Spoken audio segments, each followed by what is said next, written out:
for coming all the way to Miri, Sarawak, and welcome. Right now, we will start our program by welcoming speech by Councillor Karambe. Right, then following we will start our forum after that. Right. So once again, let us invite Councillor Karambe to come on the stage.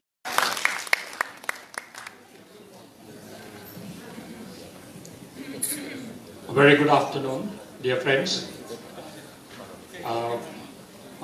Very warm welcome to Yang Berhormat Dato' Sebastian Ting, our State Assemblyman for Piasau, and also, very importantly, the initiator and moderator for this forum.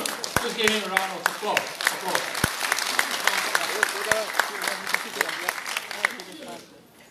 Also, Yang Berhormat Dato' Idris bin Haji Buang, our State Assemblyman for Muara Kuan.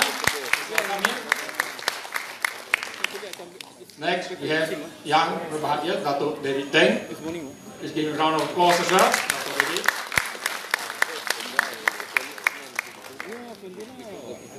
Next, we have Mr. Zainal Ajamin, a frequent visitor to Miri. We have to make him a Sarawakian soon.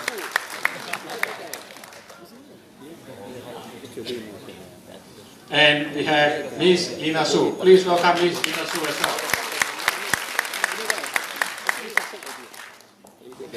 Thank you very much to all of you for taking your time to join us as mentioned by our MC on a Sunday afternoon.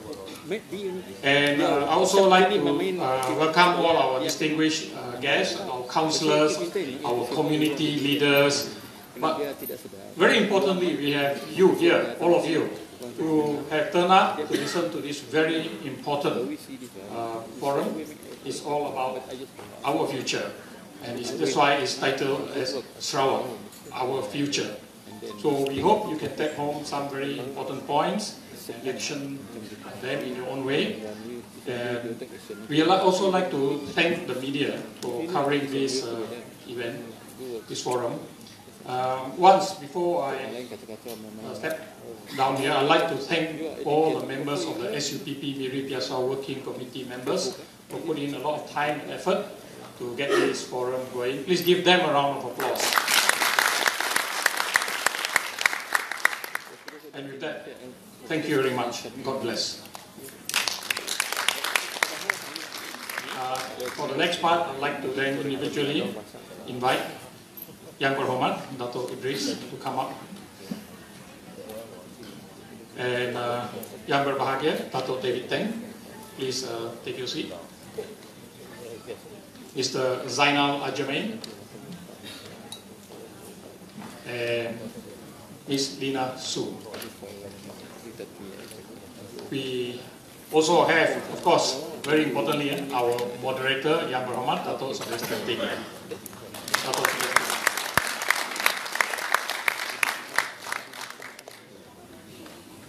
I'd like to hand back the forum to our MC, Leslie. Thank you.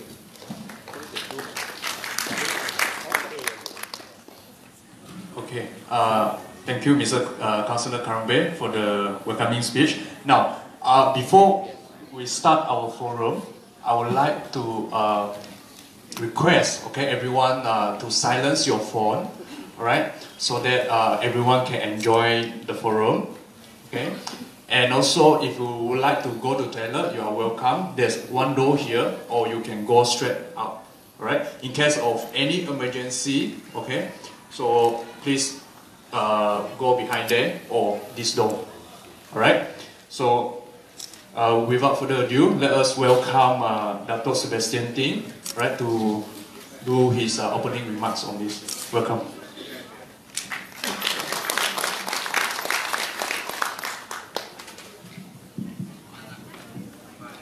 Thank you very much, Leslie.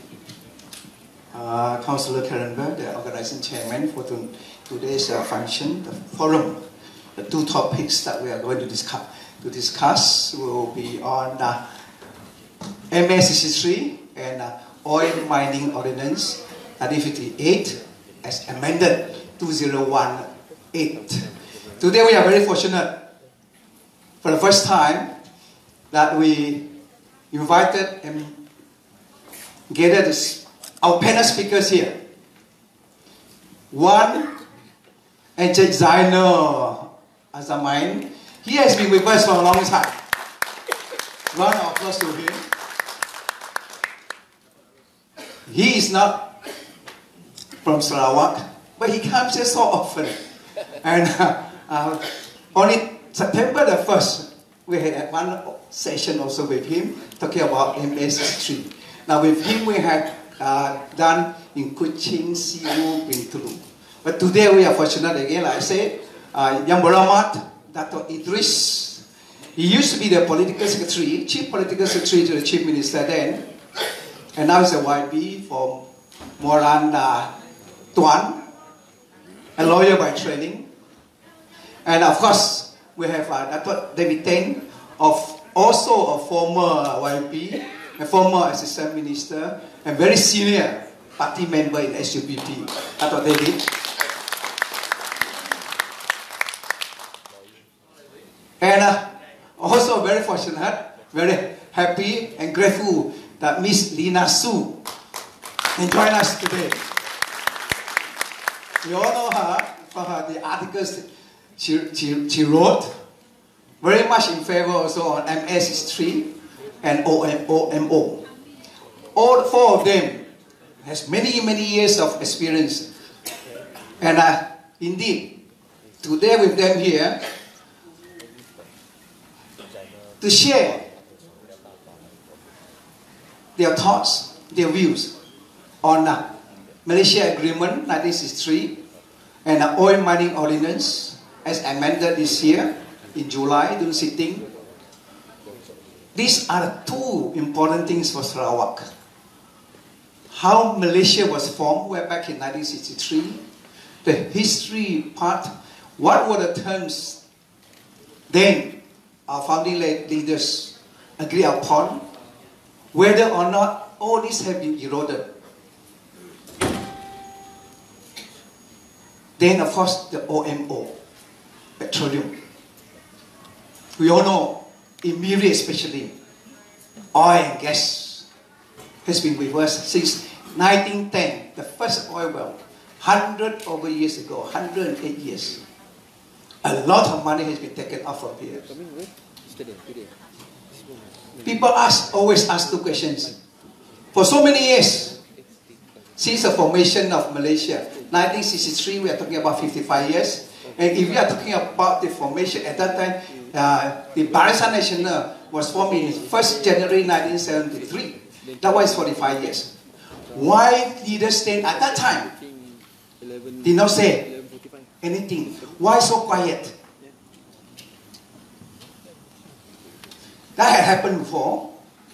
And of course, I think all of us here will know, at that time, ISA was around. Internal Security Act. Many people had gone to jail. Or in there, without trial. Nobody would dare to say anything on this MS63, being so sensitive. Of course, with the abolition of emergency ordinance in the year 2011, now we are more open, we can say. Things we know, if we don't talk about it, years later, people will ask again, hey, during that time, why didn't you talk about it? What on it then?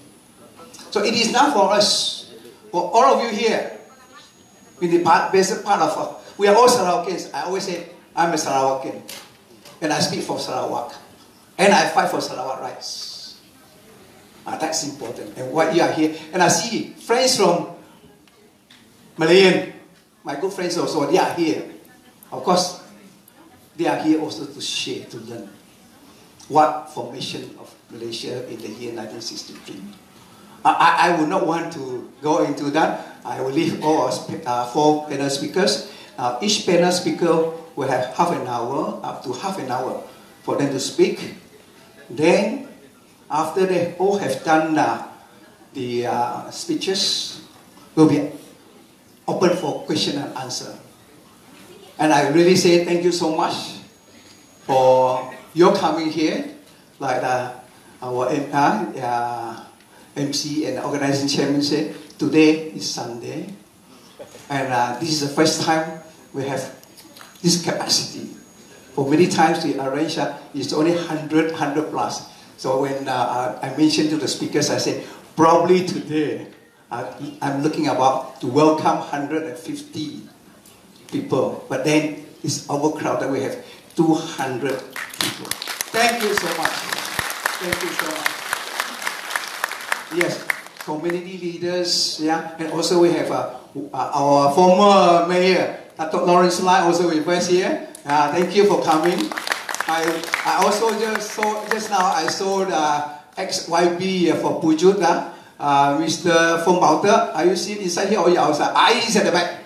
Yeah, thank you for coming. We are all here. We don't talk about politics. We talk about what is for Sarawak, for ourselves, for our children, our younger generation. The more we talk about it, then the more familiar we are. Terms on formation of Malaysia. And the next important thing is the oil and gas. What in store for us? With these few words, I would like to invite the first speaker for this afternoon. Please welcome Yang Berbahagia Dato' David Teng. Thank you.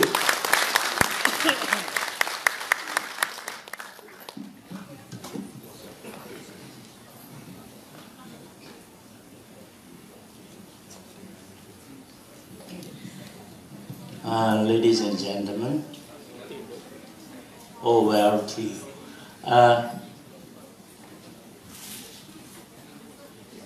Can I have the slide?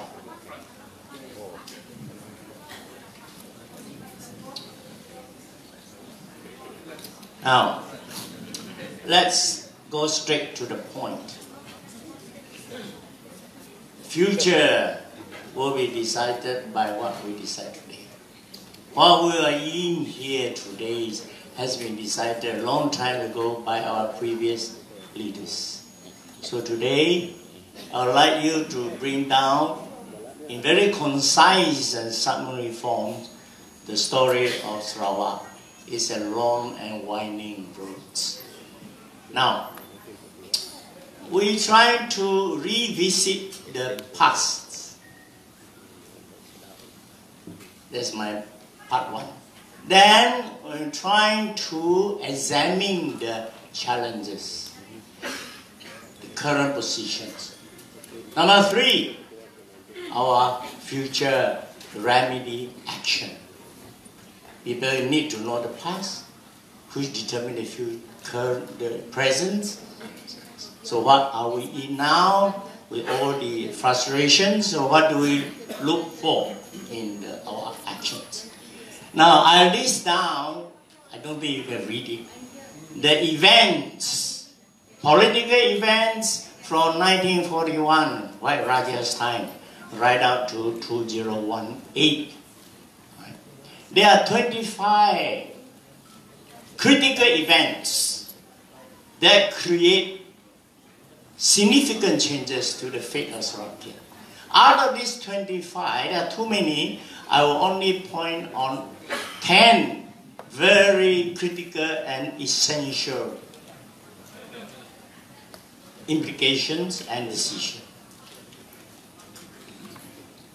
Now, in year 1961, when Tunku Abdul Rahman initiated the concept of Malaysia, 1961, he insisted that the merger of Singapore and Malaya must include Borneo territories.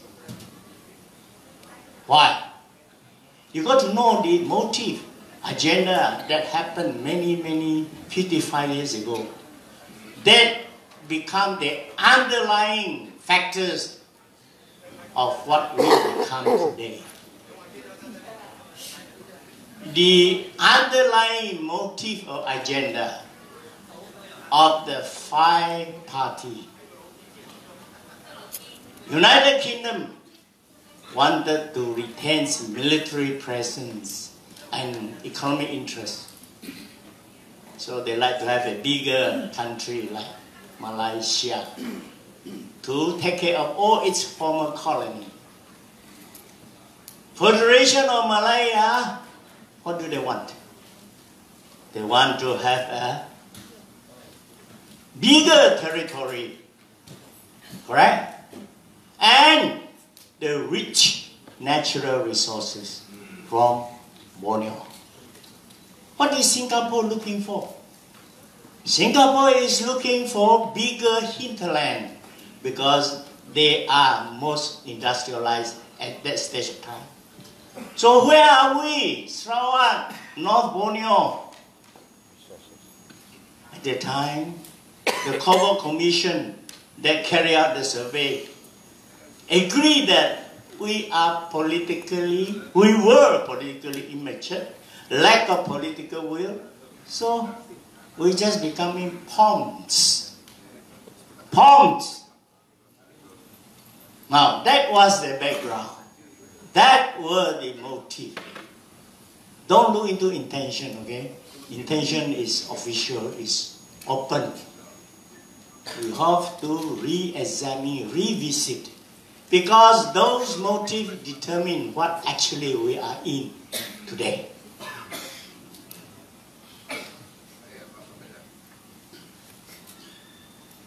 So, the Cobalt Commission carried out its report, study, have the reports done.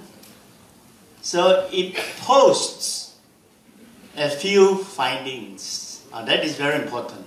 And we need to remind the generation of today whether those findings were biased or truthful. Please, re-examine. Number one, he said, Cobalt Commission said, 2/3 of Sarakian support Malaysia with safeguards provided. 1/3 wanted to have a referendum on independence. Let Sarakian people vote whether we were independent, whether we will form the greater Malaysia. Right? So the word referendum appeared 55 years ago. So don't underrate our forefathers. It is stated in the Cobalt Commission for record purposes. There was a Kapit resolution. The Dayak leaders requested that can Malaysia have a trial period? You know what I mean, trial period?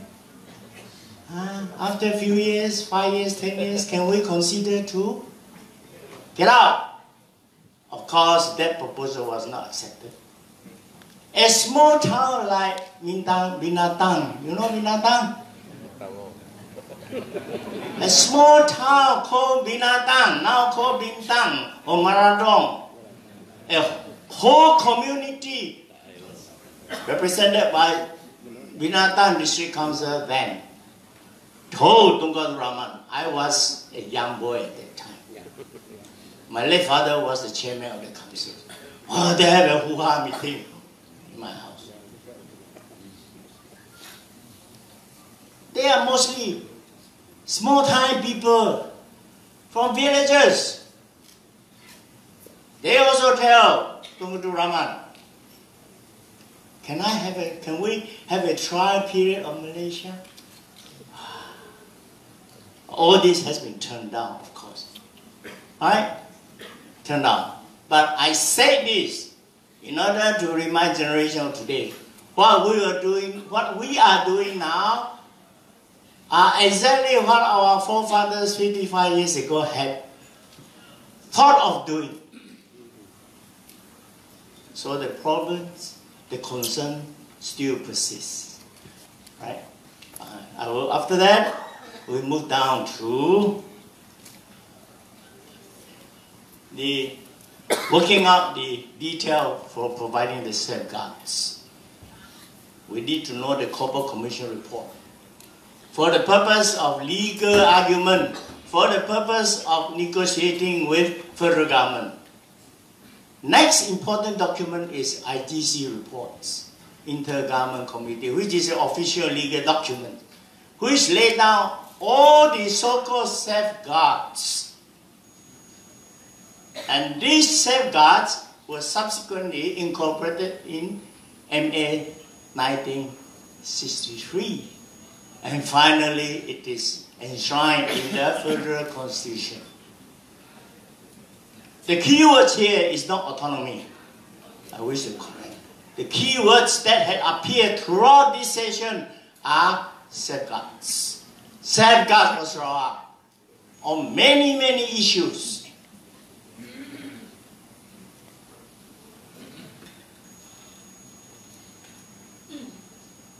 Then, all these safeguards, after 55 years, we see what has been the erosion. Sebastian said that. So what is the current positions? Now there are so many issues, so I will just highlight a few very important challenges that need to be corrected. Now, oil is only one of the consequential issues. We got to hit the nail on its head. Right? What are the root cause? Okay? Now, the issue here, I bring up a few major challenges. Number one, what is the status of MA 63? Malaysia is not or was not formed through secession, was not formed by annexion. It was formed by treaty, by agreements. So, the MA 63 became the supreme document, right? Because Malaysia was established through agreements. Now, what has happened to this agreement? What has happened to the safeguards? What have been the challenges? What have been the changes? This we need to know so that we can address the issue specifically. No point to have a general talk. Specific, one by one. And what is our claim? What is our basis? So the status of NA 63 is supreme. Any interpretation of our constitution must be referred to MA 63, to IGC report, even to corporate commissions, because that shows the intention. So we have to regard this document as supreme. Even more supreme than constitution, because constitution is founded according to the agreements.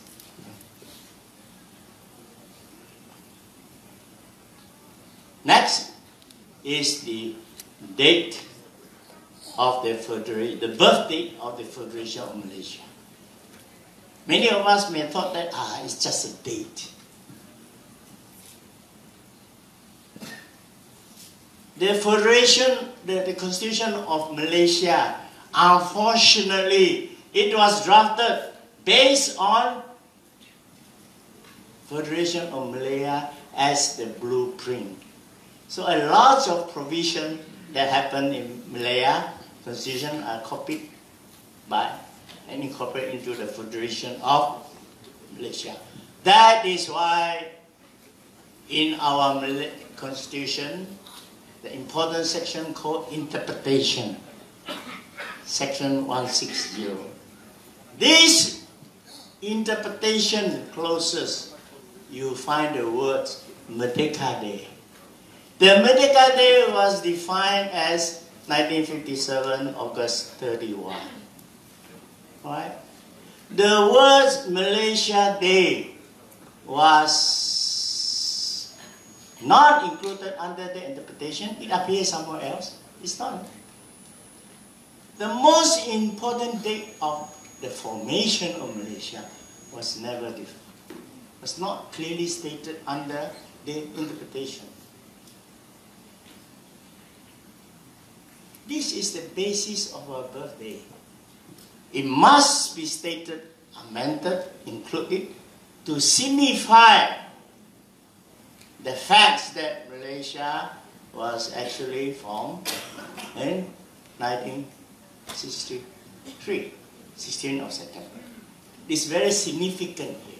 It tells our partnership position, right? It's the implication is the partnership recognition. The third challenge, of course, is the very favorite subject now called the relegation of status of Sarawak. Coburg Commission recognized that Malaysia must be an association of partners. And it stated that it must not be a takeover. It appears in the records here, 1976, amendment to Article 1(2). The 4 founding regions of territory where Sarawak and North Borneo Sabah were 2 of them has been described, relegated into the 2 states of the 13 states. 1976. Now let us examine ourselves. When we point fingers against others, Sarawakians need to know what happened to ourselves. Only then we will be taking a very truthful and objective approach to address this question. 1976, parliamentary record Hansard shows that only 4 members of parliament have objected to such amendment. Ironically, these 4 MP, you know where did they come from? They come from Malaya.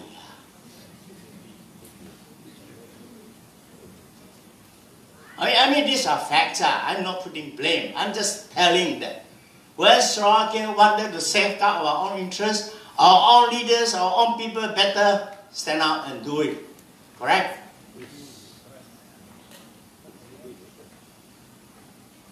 I'm not putting blames, but this is the facts. The facts should serve as a lesson.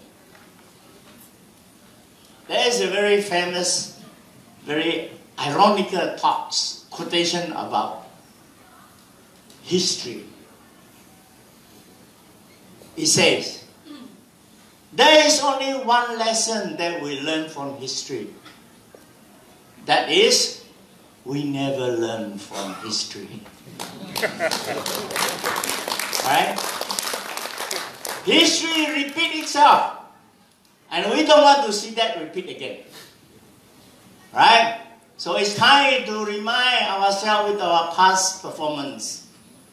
It's not to seek blame. It's no use. Futile. But we need to know. We want the new generation to know. We have to look at ourselves. Prepare ourselves. Don't simply conveniently blame other people. Right?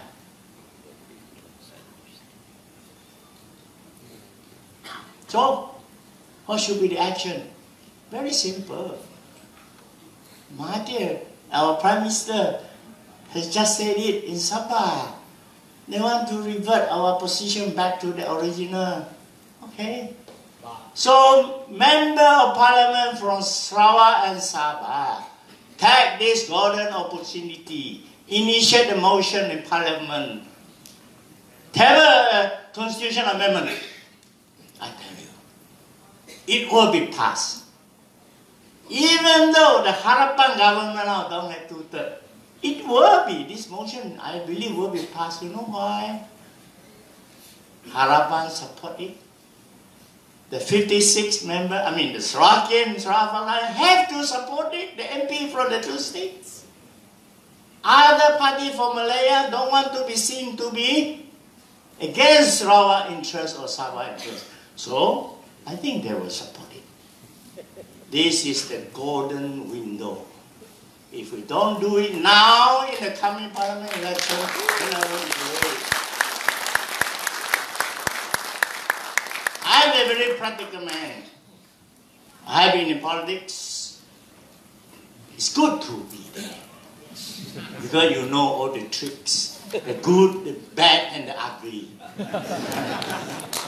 So now I come out from the box.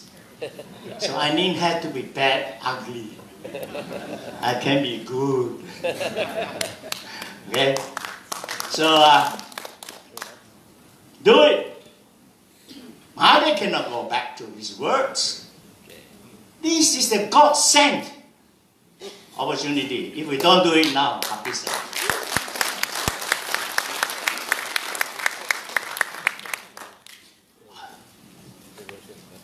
now, come on, another erosion, another problems. Use of English language for official purposes. Sarawak, I don't know Sabah, Sarawak has the right to continue using English language constitutionally under the Constitution for official purposes. It's very clear. All the documents, legal documents, legislation, very clear. So you don't have to worry. That has been. Of course, some people will talk otherwise. The other one is the use of English language as a medium of education. Right? The IGC reports, the agreement says that Sarawak will be allowed to continue the English to be used as a medium of instruction for 10 years after Malaysia Day. 10 years. And thereafter, after 10 years, it's up to Sarawak government to decide. In any way, we Sarawak government decide to replace English with the national education system. Right? And this has to be put clear. I don't simply hunt down further sometimes. Alright? I am not pro further, but what is fact is fact. Don't you think we should be honest about it? Yeah. Political movement? Now, oil mining ordinance, the oil resources. Oil has never been a key issue in the past because oil prices are very low. Now it becomes so important. Alright, we look at this oil resources ownership. Again, let us be very truthful about this. You want to hear the truth? Or you want just to hear political talk? Now which one you prefer? Okay. Number one. The oil resources issue, there are two issues here. One is very important. One is principal issue. One is secondary issue. The principal issue is ownership. Is this child yours or mine? Correct? Ownership, number one. That is the key issue. Right. Sarawak has its own claim. I don't want to go into the legal. No point. Too long. Sarawak believe we have the claim. Legally, whatever it is. Further also say they have the claim. Sarawak say we have the claim under the constitution, the state lease. We have the claim under the Sarawak boundary, 12 nautical mile. We have the claim by saying that the Territorial Sea Act 2012 was illegal, not valid. We have the claim, we say that PDA, Petroleum Development Act 1974 was not applicable to us. So. Further say no. We have the PDA, 1974, and on top of that, we have signed tri-party agreement, federal government, state government, and the Petronas. It was signed in the year 1976 by the state government, by the federal government, by the Petronas. Well, look here, we have the agreement now. The agreement says that our sharing is 5590, 5%, 5%, and 90%. So they believe they have the claim. So both sides has been sometime quarreling over it for over how many years? Since 1974 up to today. How many years? All these 44 years of talking, negotiating, politicking, does it yield any result? No. Why? The question is, why no result? Is it purely the fault of federal government? Or is it purely the fault of state government? Or really is the joint fault of the two governments? We don't know. So, it's my personal view. A man who has no more in politics, my personal view. I am just one of you. Since both parties claim that they have every valid political, legal rights, so there has been a school of thought. 50 years of negotiation, or 45 years of negotiation doesn't yield anything at all. Especially now the two governments are controlled by two different political groups. There has been a new thinking from the people. Why don't just go to the court? Have all the facts, and all the legal documents, and all the legislation. Let us settle once for all. It's yours or it's mine. Put this matter, settle once for all. If it's yours, I'll talk to you.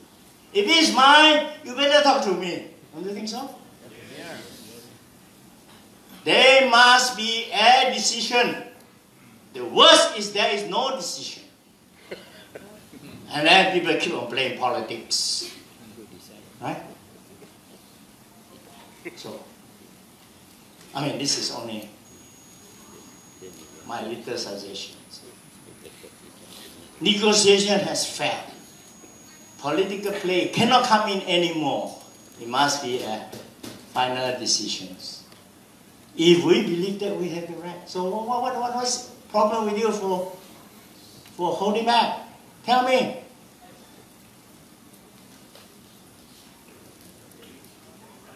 Okay, right? So I want to. The last one is, are there S4S people here? They are. Question of referendum sound very familiar? Yes.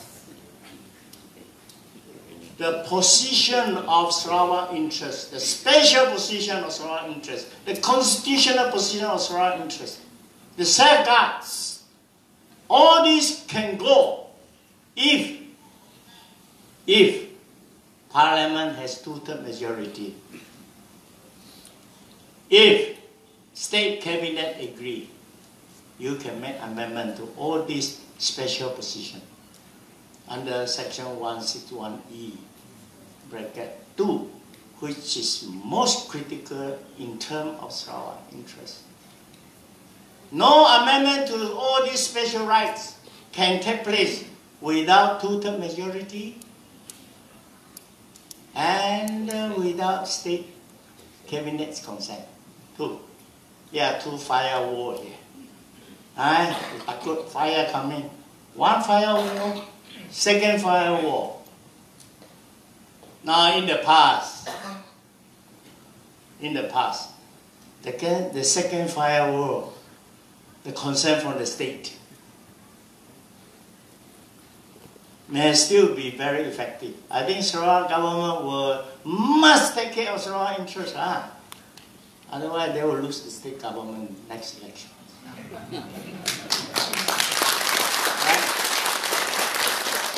So, riot down here, you and me. Why don't we have a third firewall?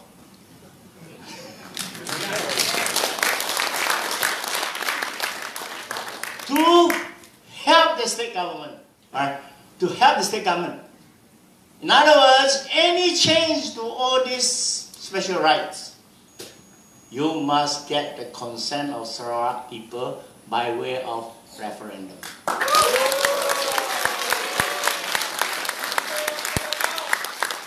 That will help our state government. Right? State government can say, look here, I can't do nothing because rakyat are behind my back. Banyak di belakang. Saya tak tahan. Betul tak?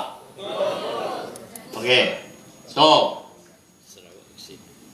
I want to clarify here, don't misread me. Referendum, don't interpret that this is referendum for independence. Nah. Okay, no. I think we still have good future within Malaysia.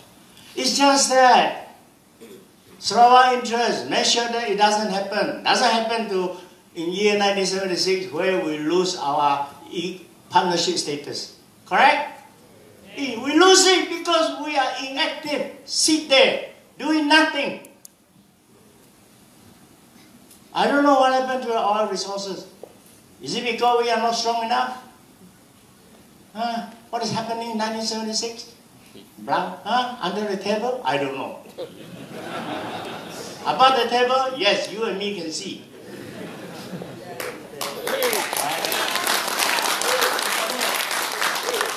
Please don't misread me. Under table doesn't mean money, okay? Don't worry. Under table here means there are political interests. Political interests that determine. Alright? So, I think we need the third firewall. What had happened in the past many years will happen again. Really? Yeah. What bad thing happened will happen again. This is the law of Murphy. So we better have our third firewall.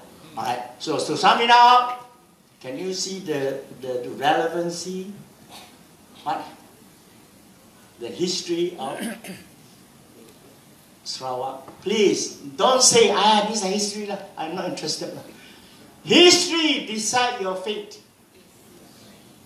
So read it. Have a handbook. Now it's you say something, I say something. Everybody get confused, which is very bad. When you get confused, there's no unity. There's no oneness. Know the past. Appreciate our previous leaders. Sometimes also blame our previous leaders. Number two, be aware of what is our current position and what makes our current position so lousy. Then, take action, no point. Talk like that. Forum is the first step towards action. Forum. Right. So with this, I don't have many years to live on. So are many of you. Thank you. So leaders of today, Sebastian, Grace, there has been my junior colleagues before. Leaders here, community from NGO, you have a duty. You have a duty to carry on, to make sure that thing doesn't repeat itself. Thank you. Don't fall into the same habit of never learn from history and get back. Thank you, Dr. David. Another round of applause, please, to Dr. David. Thank you. You will hear more afterwards when the question and answer. Next, I would like to invite Yang Berhormat Dato' Idris. Thank you.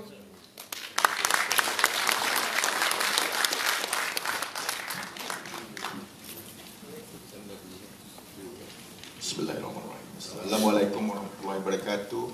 Kepada Muslim, salam sejahtera, salam sama Sarawak lah. Now, we have heard the Bruce Lee of SUPP, they used to call him. Thank you, sir, for giving some good insights, yeah, at least a reminder for me.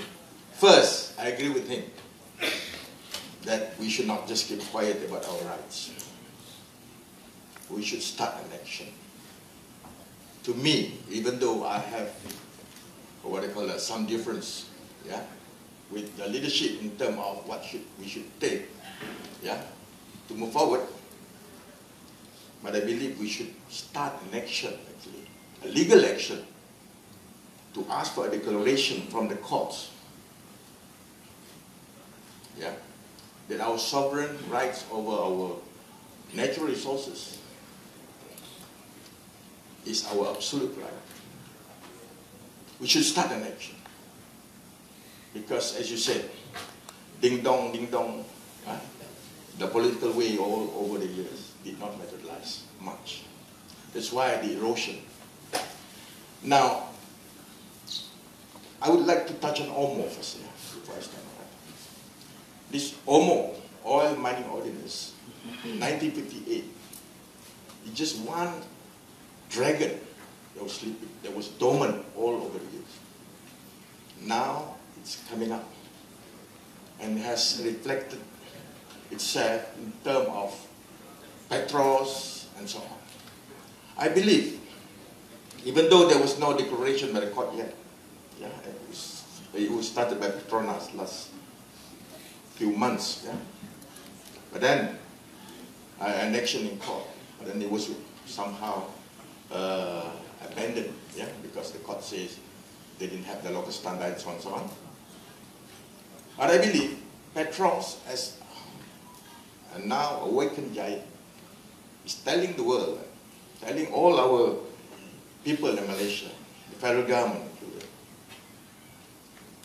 that Sarawak has an absolute right over its oil and gas and all other mineral resources. At OMO, as much as we have absolute right over our land under the land code, as much as we have our rights over our forests,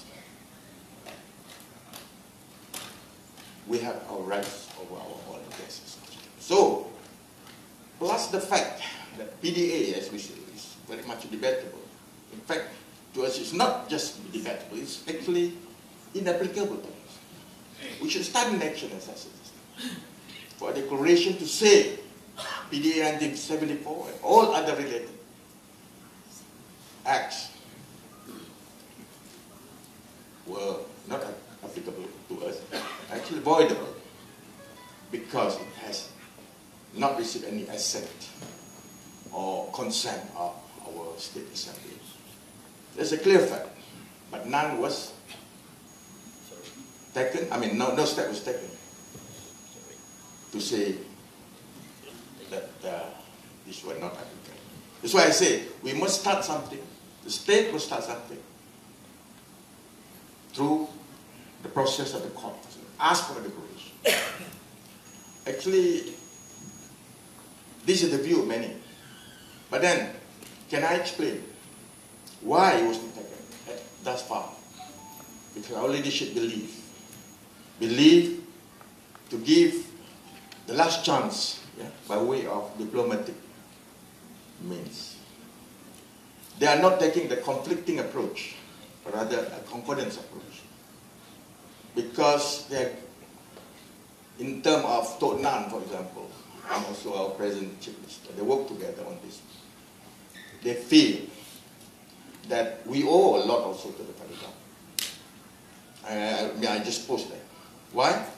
Because our survival thus far depends also on sacrifices from all over. When we joined the, Association of Partners arrangement and formed Malaysia together, we were facing a geopolitical, what do you call that, volcanic eruption all over, you know, yeah, with Indonesia, with the communist insurgencies all over, yeah. We were actually deliberately subjugated, you want to say, but subconsciously and naturally we were subjugated. We were at the mercy of whoever helped us. So the federal government was actually entrusted with so many things, security and our safety. Malaysia did not really take off nicely. As you know, the confrontation and so on and so on. So because of that, the suffering of the people and so on and so on has taught us that we must look up to federal government for whatever we need. I think that culture, which had, actually put us, yeah, the culture of being subjugated psychologically, yeah, put our leaders in such dilemma sometimes. And without knowing so much about oil and gas and the potential of that industry, I believe because of the natural Sarawakian kind of humbleness and so on, politeness, so on. I believe that subjugation had brought us, yeah, to be further subjugated. That's why you found PDA and so on, not really challenged.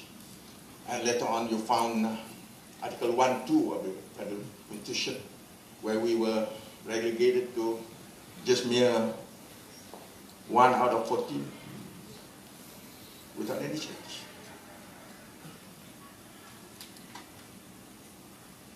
Because we suffered so much. Yeah.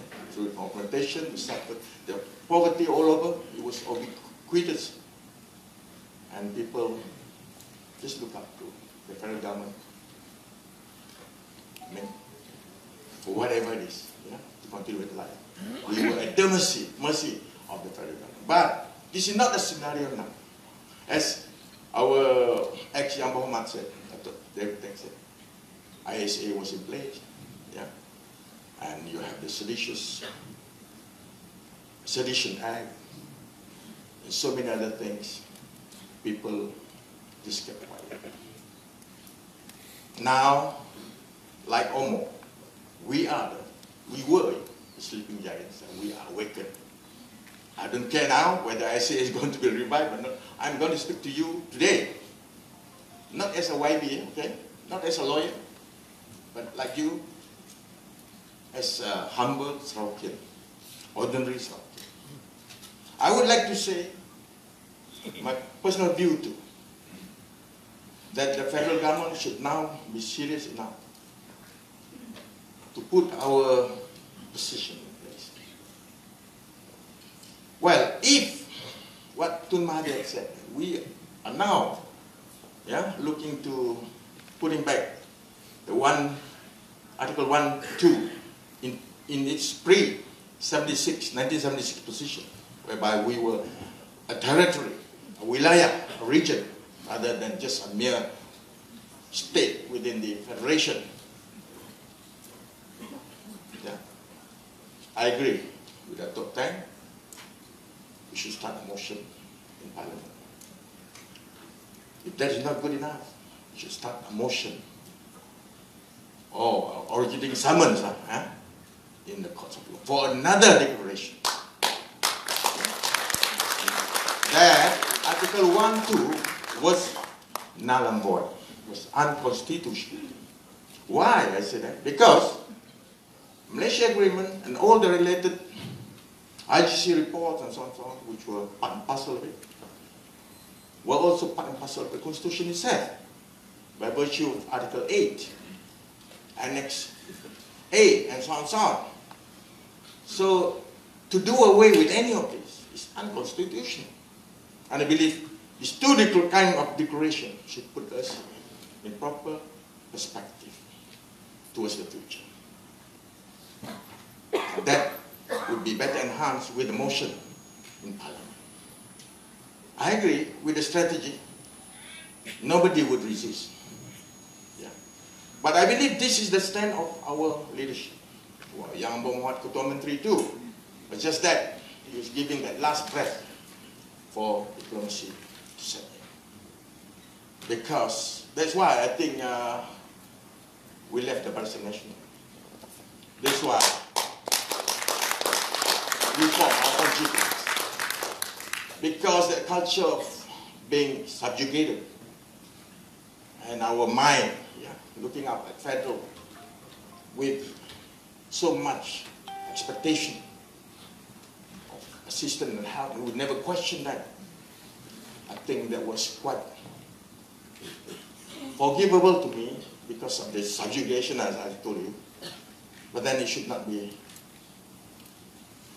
done again because we are now independent from that.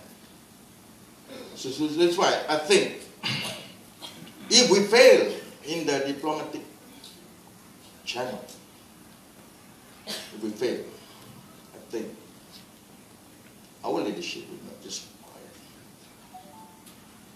But I, from within, will pressure, will keep on pressure to pursue for these declarations. Thank you. I will, inshallah, I will do that. Inshallah. But then, what if we are restored as equal partner, or better? What will happen? What will be the scenario?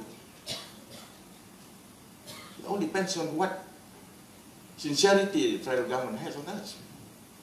You see, if we are put into equal status, we should by now have at least 30% with Sabah, 30% of parliamentary seats.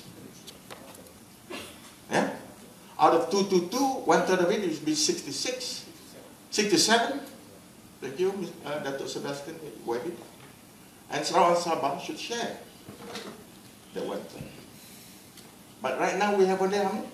56. We are short of 11. So, please, Tun M, wherever you are in PH, whatever it is, make sure that we have another 11 seats in the next coming parliamentary election. We share up. So what does equality mean to? Apart from that, parliamentary seats kind of issue. We need better treatment. In education, we should open up what I call that equitable quota for Sarawak and Sabahans. We should have better special grants annually because it is the duty of the federal government, many things. But look at our schools. So many are dilapidated. Some even, teachers and students died in the fire and so on, due to the kind of situation that we are facing. For example, Negligence. Whatever it is, you see, we want better treatment. We want better treatment in the civil service. We don't want some kind of indirect colonialization of Sabah through position being held by people from the other side of the Chinese Sea. We want to see Sarawakian rise up and hold strong position. Because that is those are the sidecars that are supposed to be there. If you look at the handset, I just look at it the last minutes, the last 2 days, trying to find out and recall my history. If you look at the handset, which were handset entries in UK Parliament, where Lord Lonsdale and even Lord Cobble himself talked. They're talking about we are an association of partners,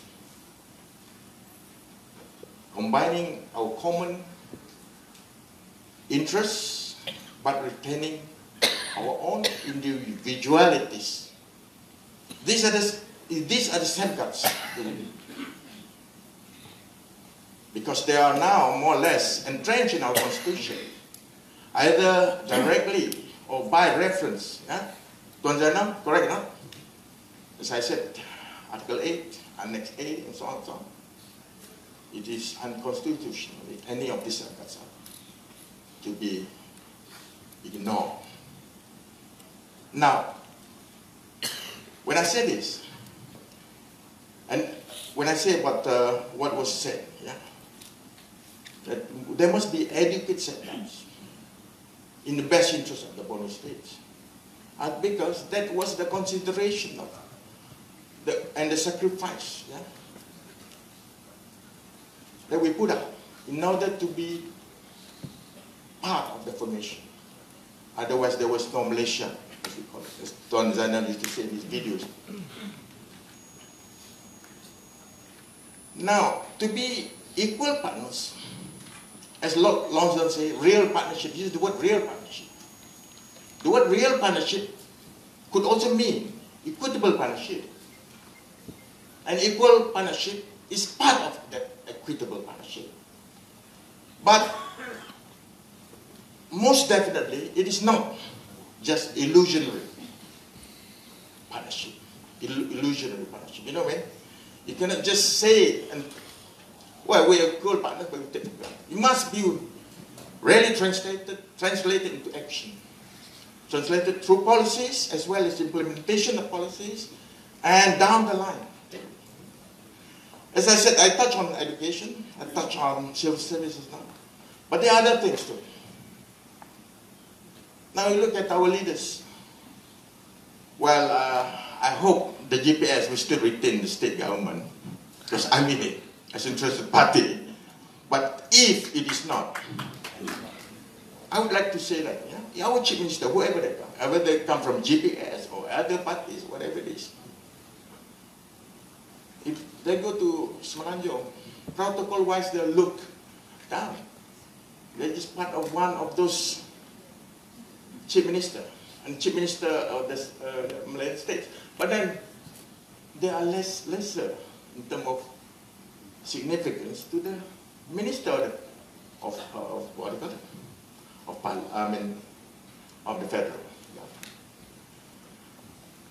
We pay the price for being humble. Yeah, I believe so. I agree with it. No debate about it. But personally, on my to my view, even if it is whoever it is, become a change, this irrespective party. As I said, now I talk to you, not as assemblyman, not as party member, whatever, as a structure. Now, our leader, like a chief minister, or minister from here, we have a system, we call it cabinet system. In Semenanjung, they use not the cabinet system, but an exco system. But ours is more model from the Westminster kind of cabinet system. If you go over to Semenanjung, as I said now, what they call, they are treated as one of the 14. But I would like to say, this is the time that we should give our leader, whoever it is, representing us, because he holds the mandate of South Korea.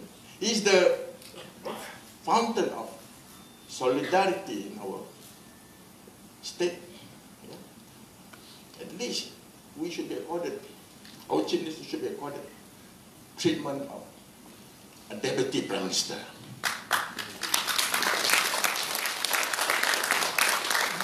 Whether it's Abang Jo, whether it's Barubian, whether it's Western Tin, or Chong Sian Jan, whoever becomes the minister. But not me, definitely, because I don't have that ambition. But then, that not because of him or there requiring it, no. But because that is the reflection of respect on Sarawak itself as an equal partner. Correct or not? Slowly, you can see subconsciously all this, what do you respect as already. Now, Omo, as awakened dragon, has claimed the 12 nautical miles to be part of Sarawak land. Yeah? And anybody who wants to gali minyak ke, whatever the troca minyak or whatever it is, must get a licensing right from Sarawak. That's why this mining OMO was amended in 2018, this time. Then, you know, it is good to see that there is some inroad between Petronas and Petros now. They are looking up, Petronas looking up at us as a licensing authority. It's one big step for us. But as I said, and I agree with that, that can be taken away, even just by a mere strike of an executive decision, or administrative decision. We need a proper, strong, valid, sealed judgment, as well as a pass motion being passed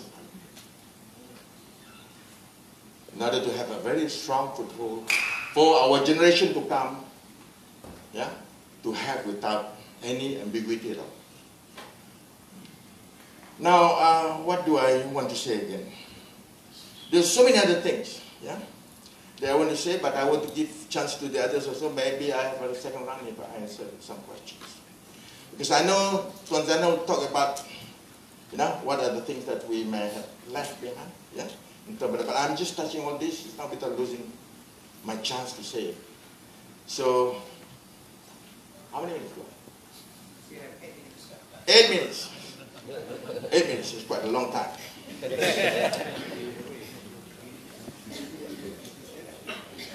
Now, with the federal government, like PH, GPS more or less extended the olive stock of leaves to them. Not that we are happy or agreeing with everything that they're saying or doing, but just because that we want to think.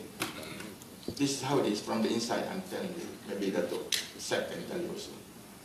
Because we want to protect the rights of Sarawakians to have the chance, to give this diplomatic channel, to have all our rights in place.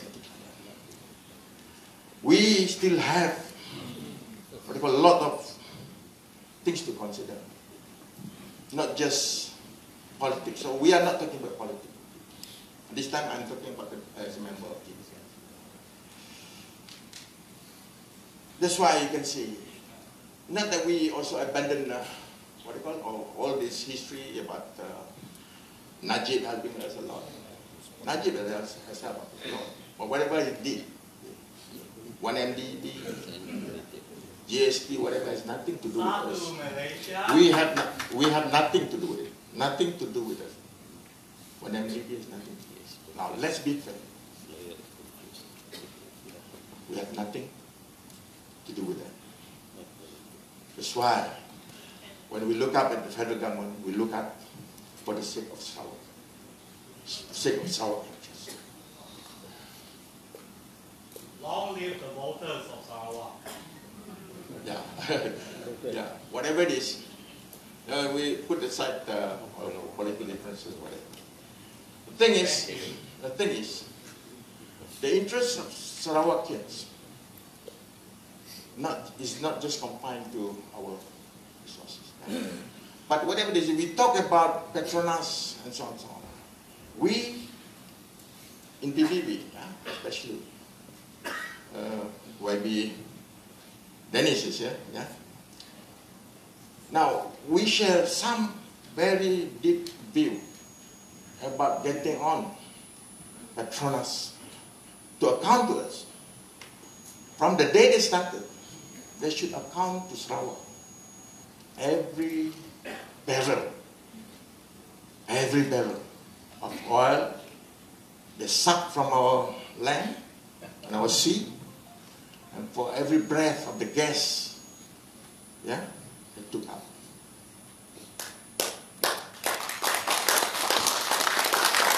We can only do this if we go to court and ask for that right for accounts, and you call it an equitable right of tracing those accounts.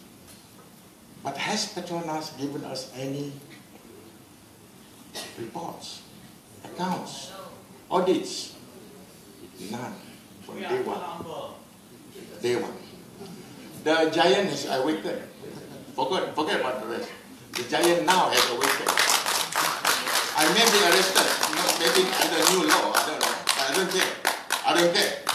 Let them arrest me. But I want to say this. For every drop of oil, for every breath of the gas, Petronas must account to Sarawak. Because our sovereign right to the oil and gas is undeniable, can't be taken away. It's our right. I want to quote the Chief Minister. He said it officially, he said it privately. Hak Sarawak, our right. It's our right. If you take it away, it's a sin. A dosa. Get it back now! We'll do it. We'll do it. We'll do it. Immediately! We want to see you in TV3 State Department. Oh, wherever you are, please don't shout. We are still Slovakian. Now, this is what I'm saying. Now, to you. Yeah, it's recorded. Is it recorded for TV? Yeah. I could be arrested by it. You have 2 minutes Anyway, for every drop, I seek, this is my personal view anyway, but I seek all of us actually to be behind this. Petronas must account for every drop.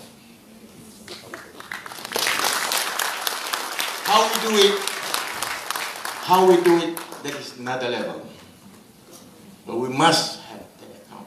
We the voters support you all the way. Thank you. Because if they don't, it's a sin. That's what our Chief Minister said. Okay? YB, will you... Hold on. You can ask under question time. Yeah. But as I said just now, we sing and swim together. The referendum, if you like it, not to thank. I feel if it's amenable to everybody, we should go for it. Okay? We should go for the referendum. Thank you, Ibrahim. Okay. So with that, I hope we can get more revenue, yeah, from Petros and so on. With this, every account of it, maybe we get areas in trillions. We don't know. Trillions of US dollars. It's good for our children, for their scholarship, for education, for more schools, better healthcare, better hospitals, roads, and so on and so on. And not just struggling like now for water and electricity even. So we have to do it. Okay? Cheers, everybody. Bye-bye.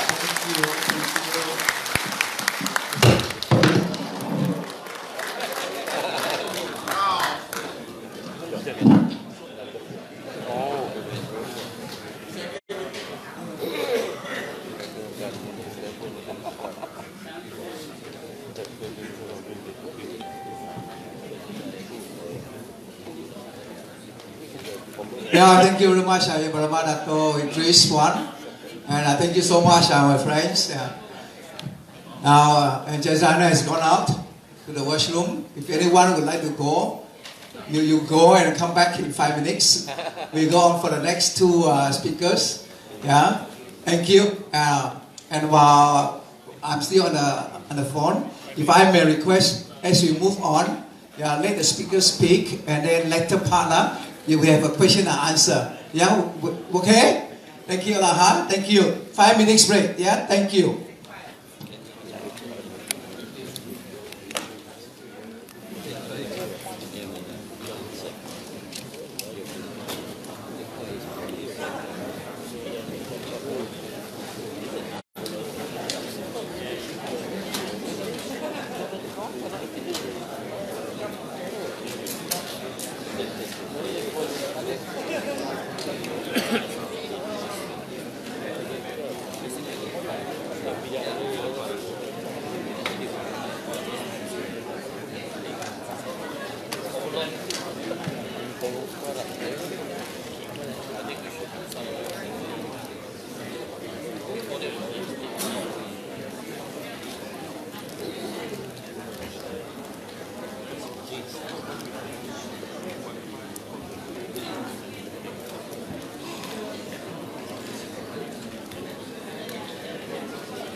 My dear friends, we have 1 minute.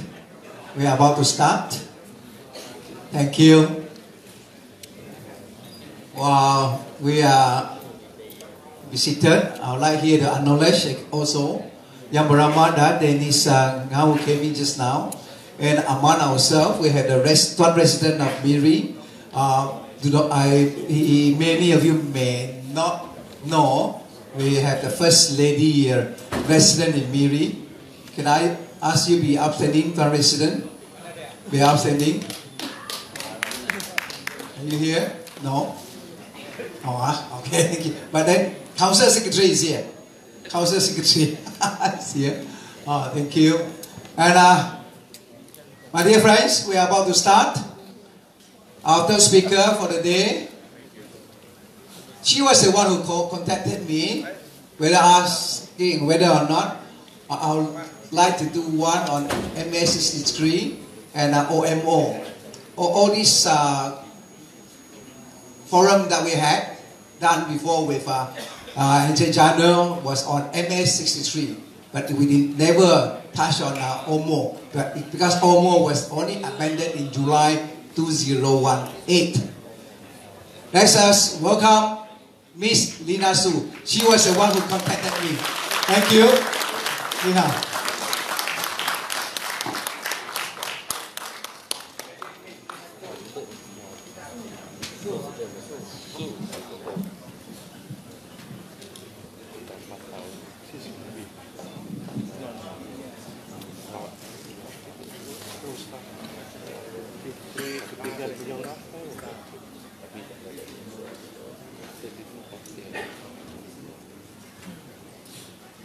Good afternoon.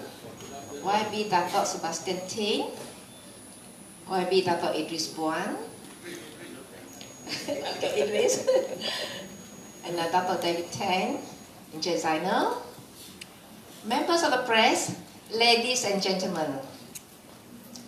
It's my pleasure here this afternoon in Miri Old Town to be speaking on oil.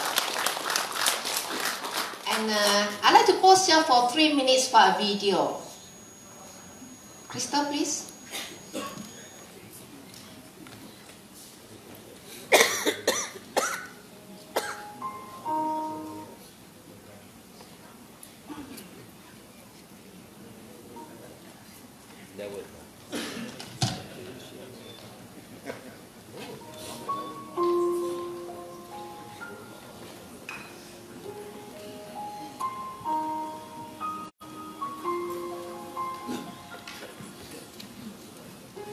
I'm trying to hold my breath,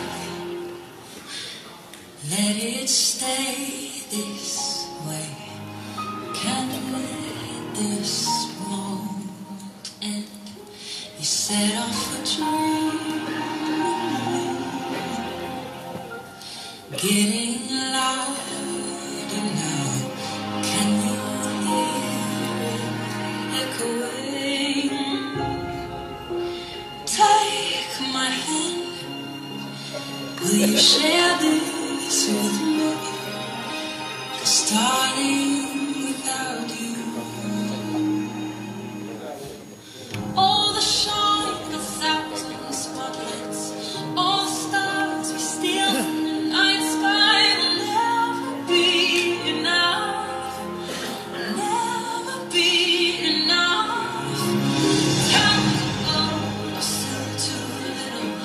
Hands could hold the world, but it'll never be enough, never be enough for me. Never, never, never, never,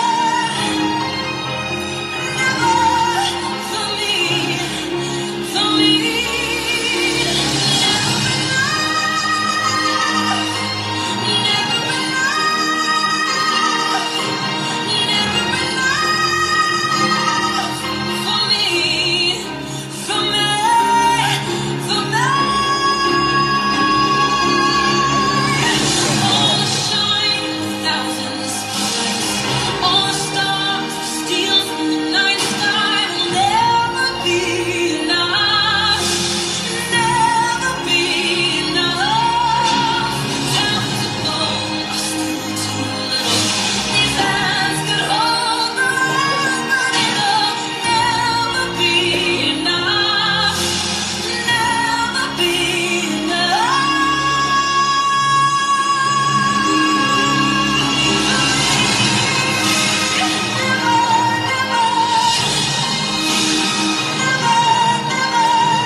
I hope you enjoyed that song as much as I enjoyed writing up the script.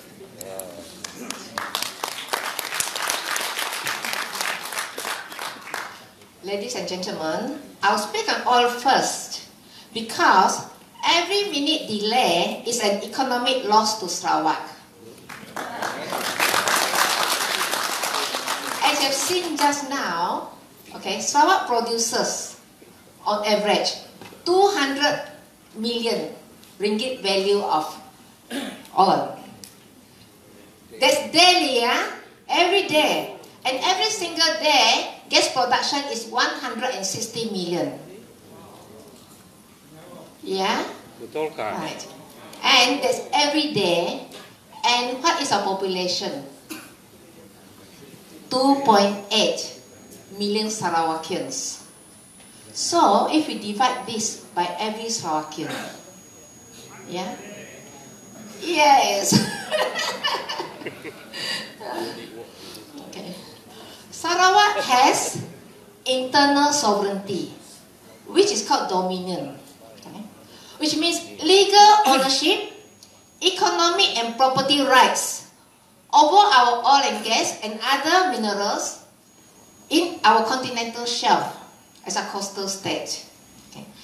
This sovereignty of Sarawak, based on our state law, is always been protected under the Malaysia Agreement 1963, Intergovernmental Report, Customary International Law, Public International Law, UNCLOS, which is a UN Convention on the Law of the Sea 1982, and our protective municipal laws. That means our laws and ordinances. What the federal government has, okay, is imperium, which is sovereignty based on international law in the context of political rights, jurisdiction, and administration when it deals with other nations. But the federal government does not own Sarawak's petroleum, onshore, offshore, nor possess economic rights, and neither should it exercise compulsory acquisition of oil and gas in the continental shelf of the coastal state of Sarawak under our state list. So Sarawak is a component state of the Federation of Malaysia with special protections, special provisions under the MSCC3 and Federal Constitution, which are not available to the states of Malaya, okay, which was formed in 1957. Okay, we are not part of the Federation of Malaya, formed by the Federation of Malaya Agreement 1948. Sarawak's territory is well defined in 1954. When we were a British colony, Great Britain defined our border to include the continental shelf, being the seabed and the subsoil which lies beneath the high seas, contiguous to the territorial waters of Sarawak. This definition, this is our border, it's been there before 1963. Okay, when we federated with the Federation of Malaya and Sabah and Singapore, it does not mean that our definition changes. Prior to Malaysia Day, Sarawak exercised powers of a petroleum found within its extended boundaries, which is in the continental shelf, okay, maintained by virtue of Article 1.3 of the Federal Constitution. So after Malaysia Day, we continue to exercise our rights of petroleum within and on the land, and including those found offshore. So it will be fallacious for the federal government to take over ownership and all economic and property rights of Sarawak by shifting the territorial waters and boundary as under the Territorial Sea Act 750. That was in 2012. As I said, we are protected by the Federal Constitution. Article 1.3, it says, the territories of each of the states mentioned in clause 2 are the territories comprised therein immediately before Malaysia Day. So, Sarawak before Malaysia Day and after Malaysia Day, it is the same. Okay, there can be no change in the political boundary.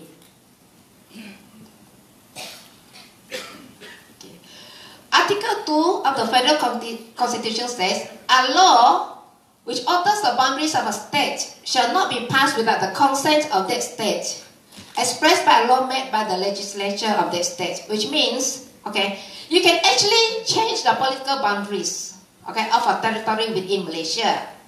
But you must do it constitutionally. That means the state legislature of that state must pass a resolution through its council, through its DUN, to authorize it. So the PDA 1974 Constitution Amendment A354 Section 2, which is the one that reduced Sarawak to one of 13 states, okay, and the territories, they are all in breaches of Article 2.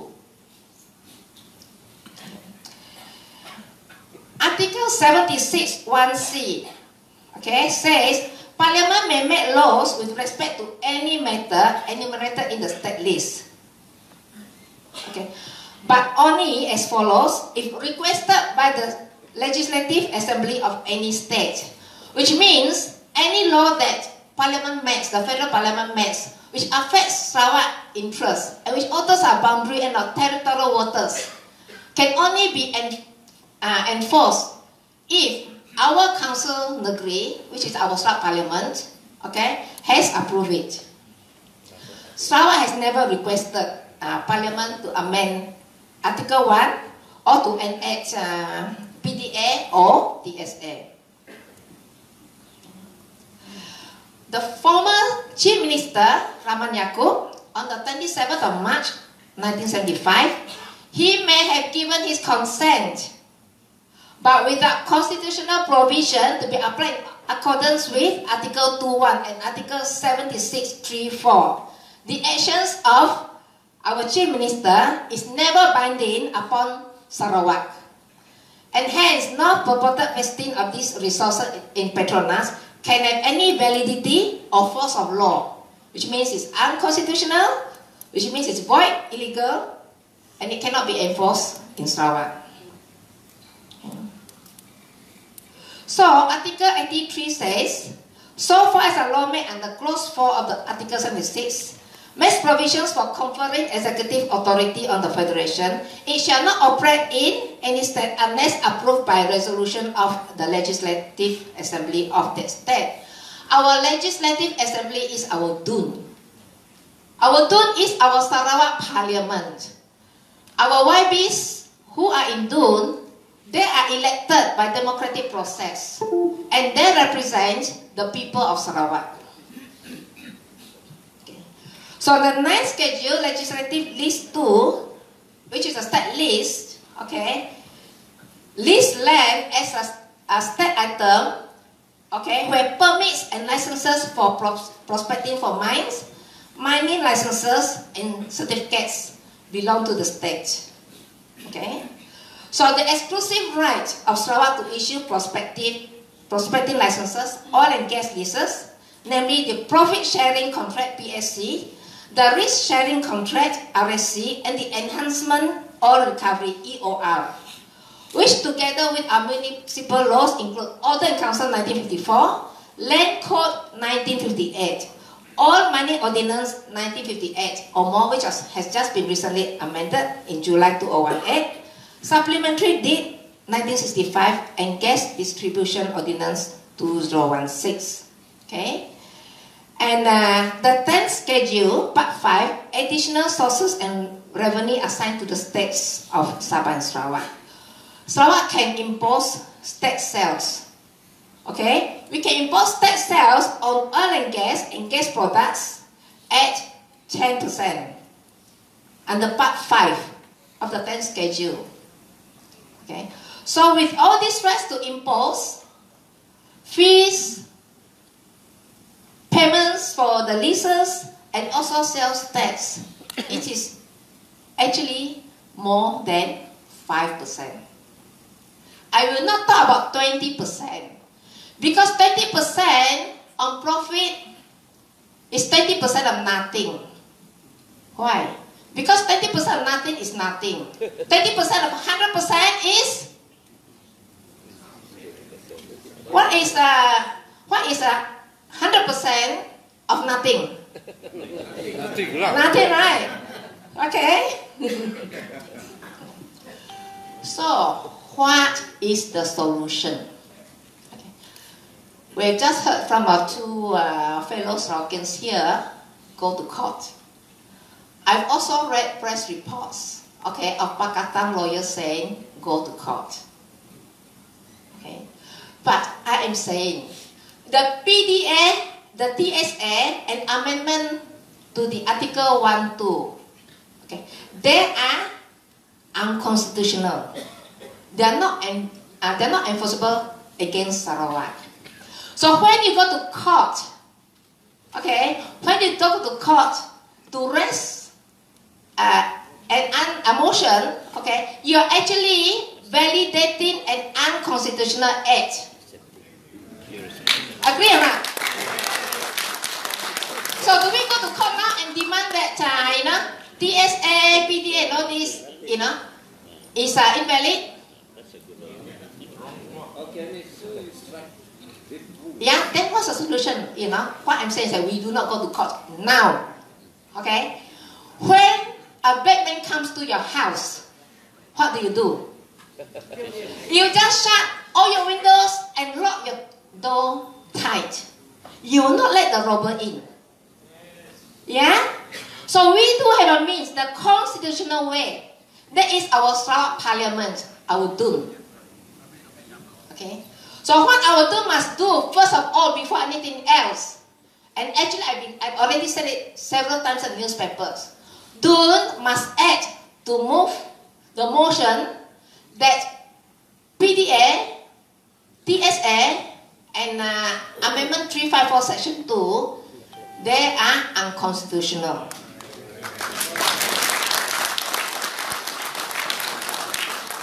Why is it important to do that? Okay, because if you don't do that, if later it goes to court, the court is going to say, for 50 years you did nothing. Inaction and silence means consent. You have acquiesced.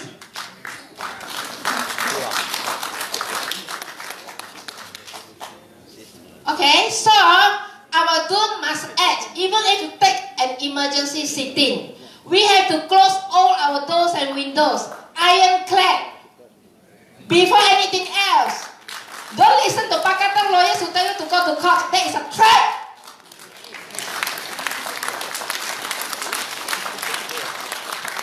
Okay, after our house is safe, what do you do? Okay, then you can go to Parliament. Okay, you can go to Parliament. It's actually very simple. A354, which says that Sarawak is the 13th state. But I must clarify what is A354 because I have read the handset of 1976. A354 is a bundle of constitutional amendments. There are about 100 constitutional amendments, okay, which was passed en bloc.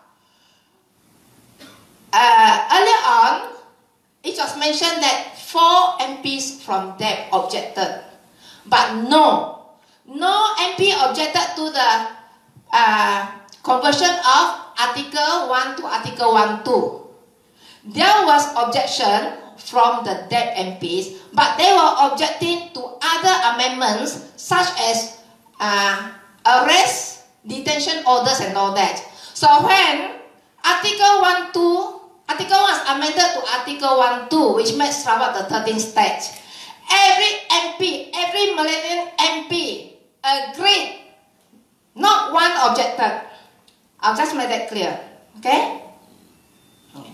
So what we're going to do in Parliament is, we have to revert Article 1.2 back to Article 1, to the original, where it says that Sarawak is a component state of the Federation of Malaysia, and not one of the states together, lumped together with the other 11 states. So we only need to repeal A354 Section 2, okay, which will revert the article back to Article 1, the original Article 1. Okay, so that Malaysia will be a federation of the Malayan states and the Borneo states, Sarawak and Sabah. Okay, simple? Yeah, okay. Then the next thing, what are we going to do about PDA? Okay, actually it's no big deal. All we need is to add an additional clause, a proviso. This act shall not apply to Sarawak. Habis. Same with Territorial Sea Act 750. This act shall not apply to the coastal state of Sarawak. Habis. Okay? So, this is what we've got to do. So, this case, right, PDA, TSA, and Article 1, they are breaches of the Malaysia Agreement, 1963, which is a multilateral international agreement. Okay? So, direction should be sought from a Queen's Council, okay, with competency and specialist knowledge of constitutional law, public international law, and federalism, with a view to proceed to the British court for resolution of any dispute. Why not clapping?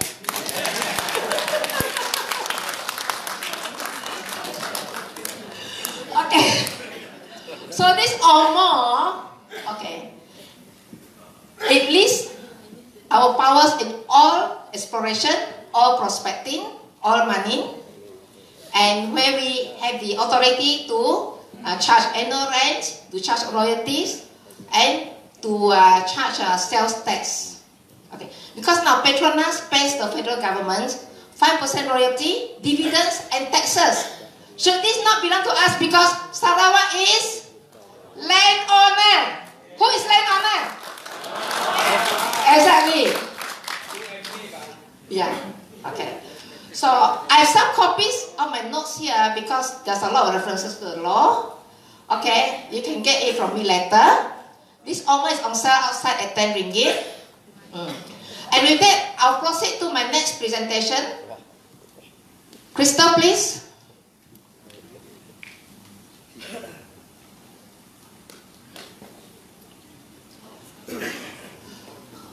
Okay, in 1952, Macmillan already talked about the Third British Empire. Okay, even before World War II, the British wanted to consolidate their colonial empire, the colonies in Southeast Asia. The intention was at first, to have Singapore and Malaya as one block, and then the British Borneo, which is Sarawak, Sabah, and Brunei, as another block. Okay, and then eventually merge the two blocks. But because of the Cold War, they had to, put forward a fast-track plan. Okay, but the purpose, the purpose is to consolidate their colonies in Asia. Okay, so that they can maintain their power from east of Swiss right up to Hong Kong. Hong Kong was still a British colony at that time. Okay, so the British government will transfer the sovereignty of the colonies to a friendly regime. Okay. During decolonization, the Dutch gave their colonies to Indonesia. The British gave, British Borneo colonies to Malaya. So Malaya, is a proxy regional power, acting for the interests of London and Washington. Yes, US is involved. Okay. And in the 1950s, Malaya was earning 1/3 of the American dollars of the entire British Empire, upholding the sterling as an international currency. So, Britain surrendered its colonies and still maintained its military and economic interests cheaply. So, this Malaysia Agreement is the mother of all documents, because without this document, there is no Malaysia. It's an international agreement, and as Dato' Tang says, there are very few countries that are formed by international treaty. Okay, so Malaysia is one of them. Okay, so MS63 is supreme, and it can never be amended. You hear so much about review, and revisit or whatever, and discuss and bincang. You can do it till the cows home. Until the cows come home, okay? But you cannot amend one word of the the Malaysia agreement unless all the 5 countries come back together and sit down at the negotiating table. So when they're telling us that they need to set up committees, they need to discuss, they need to review, I can say it's all rubbish.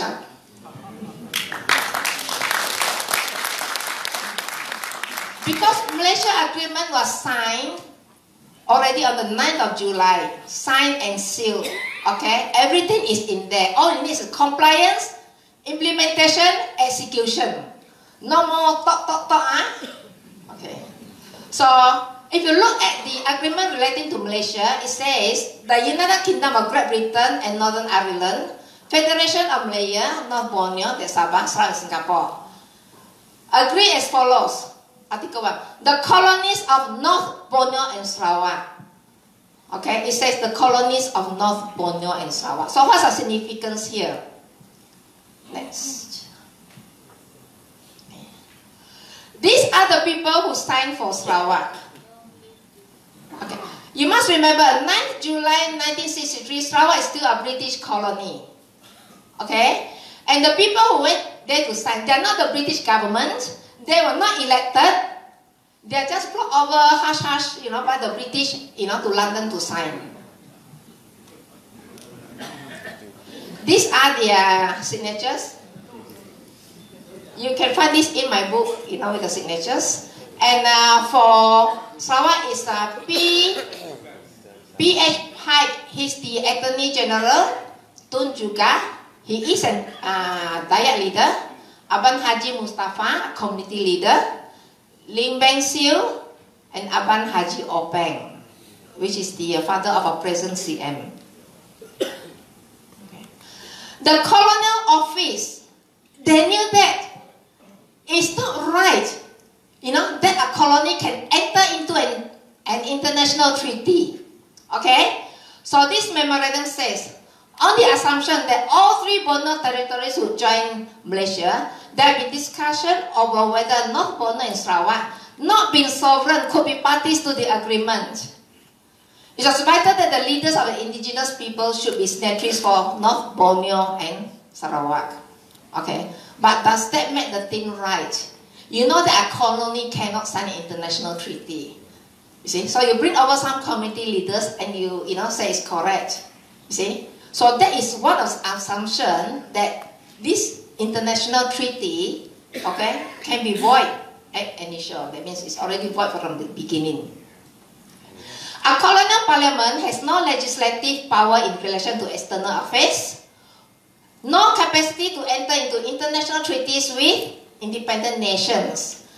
Can an 11-year-old girl, sign the marriage certificate with a 50-year-old man? Is the marriage valid? No. Next. Okay, this is Tunku's motive. Way back in 1962. Borneo territories become the 12th, 13th, and 14th states of the Federation proposal. These 3 states refer to Sarawak, North Borneo, and Brunei. So the intention has always been clear from the beginning to annex us, as an additional state to Malaya. Wow, the better.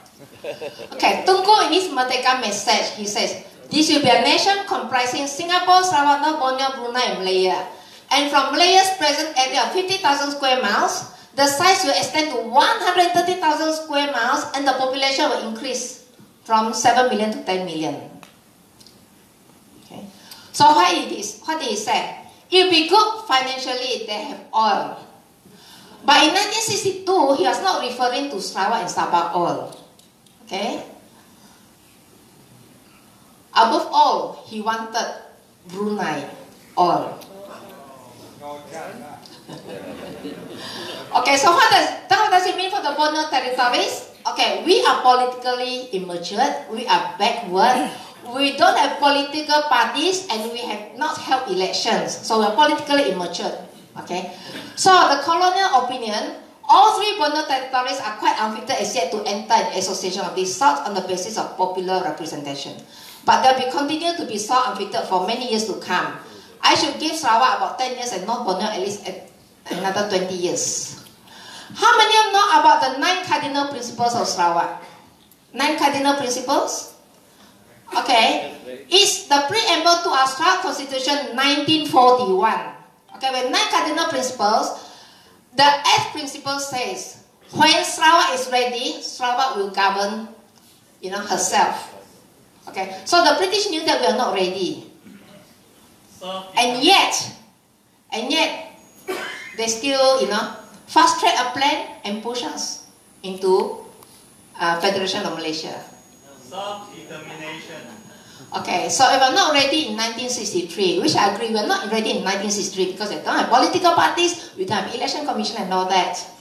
Are we ready today? Yes. More than ready.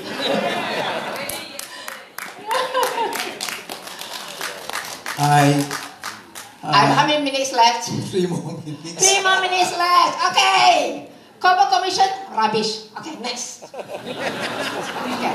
Because they already decided to appoint the chairman who will write that the people of Sarawak and Sabah want to be merged with Malaya. Okay? Same. Okay. They plan to meet with 4,000 Sarawakians, our population of 1.2 million. That's 0.33%. Okay? And they're going to have received 2,000 memorandum, that's 0.183%. Okay, next. Sarawak, through SUPP, actually, they collected 112,000 signatures. That is 28% of adult Sarawakians, who want independence before anything else. Okay? So the commission said about 20% oppose. Then Tunku in a speech, he says, 80% agree with the concept of Malaysia. Same with the United Nations, they chose the man, unreliable man, who will write that the people of Sarawak and Sabah want to merge with Malaya. You see, the British, they have to answer to public opinion. Other countries will oppose. If they just give us our way to Malaya. Okay, next. So I have only 3 minutes, I'll just go very fast. Okay, next.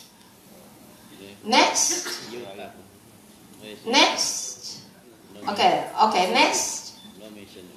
You see, during that time, there were 9 British warships, 11 carrier, and 40 Royal Marine Commandos in Singapore, when the UN came. Which means, it shows a concern. One Royal Marine Commando is between 500 to 2,000. Okay, next. Okay, this rubbish UN report. Did we form a new nation? No, we did not form a new nation. Ong Yat Ling, he went to United Nations and then he says, Malaysia is Malaya. We are still the same 1957 Malaya, but now we have 3 additional territories. So therefore, we don't have to apply for new membership. So as far as the UN membership record is concerned, okay, Malaysia is 1957. Malaya. Okay, that's what UN says, okay? Not what I say. Okay, they have specific reasons, but I don't have time, so I won't read it out. Next. There's the official statement from UN, the legal opinion that says, yeah, correct. Malaysia is Malaya. You're just bigger. That's all. Hello. Injury time, 2 minutes. Okay. So basically, the British transferred us as colonies to Malaya, to form Malaysia. Next. Singapore exited in 1965. MS63 is silent. Why? Because the colonial officer says, any state voluntarily entering a federation have an intrinsic right to secede at will. And that was therefore necessary to include it. Next. Okay, so on 16 September, the Queen says, I pledge in presenting to you this gift from the British government to the government of Malaya. This piece of modern silver, especially designed by British craftsmen for the occasion, brings with it the greetings of people of Britain. Very flowery, British language, Her Majesty, the Queen, has transferred to His Majesty, the Agong, her sovereignty over Singapore, Sabah and Sarawak. Okay, Malaysia will offer to them and all its citizens widening opportunities for progress and prosperity. Do we have progress and prosperity today? I think some of you come from the longhouses, right? Do you agree with what the assure you that I'm most thankful for this message. I'm grateful. Of course, who is not grateful? I'll also be grateful if someone give me three countries.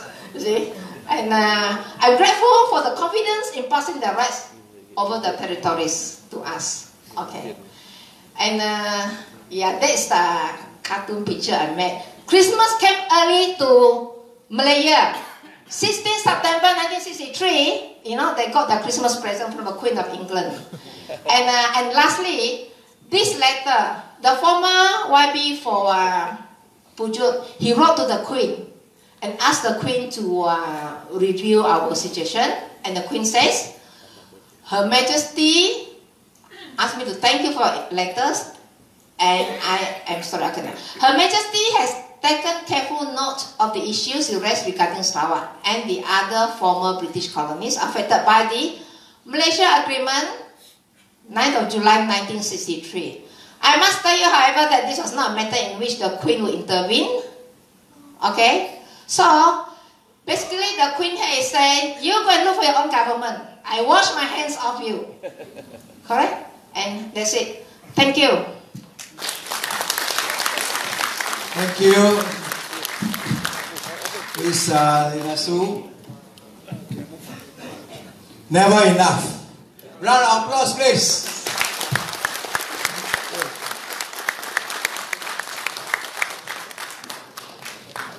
Thank you very much. Now we come to the fourth speaker. When I asked, how do I address him, say, just call me Zana, because I'm an activist. Zana, please. Thank you.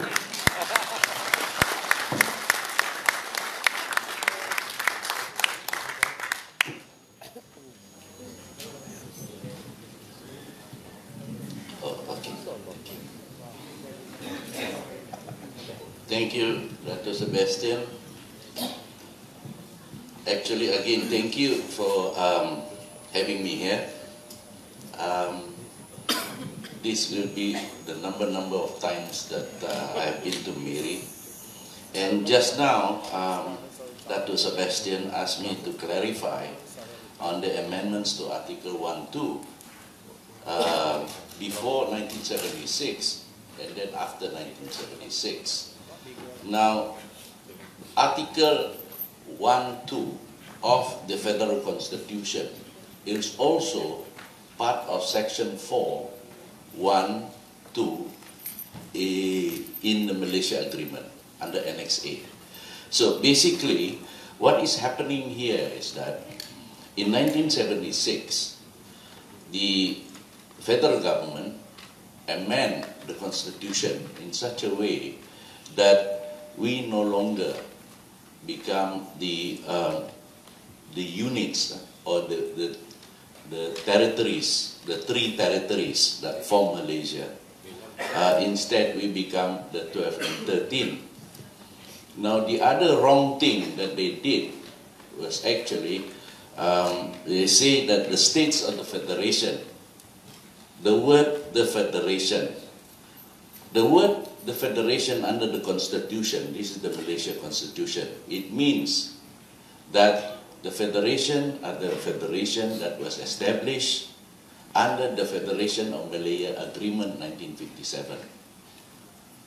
So, on one side, Sabah and Sarawak form Malaysia based on the Malaysia Agreement 1963.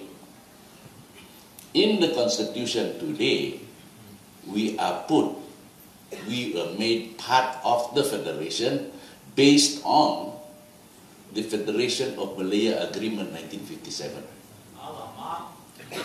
So, that in itself already says that the amendment to Article 1, Federal Article 1.2 is already invalid. That in itself. Now, the other thing is that they also make amendment to Article 1.3.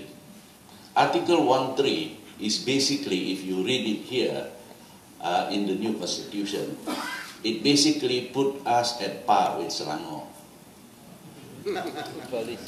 So first they put us under Malaya, and then they make sure under Article 1.3 they make us part of the same level as Selangor, which we are not.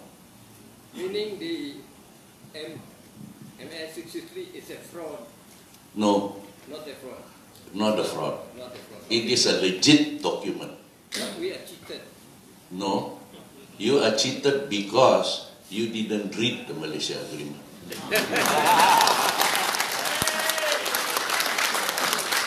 So, that is basically it. But we have to accept the reality of the formation of Malaysia. The reality is this. Malaya have about 30 million people, 11 million voters. We only have about 2 million voters, Sabah and Sarawak combined.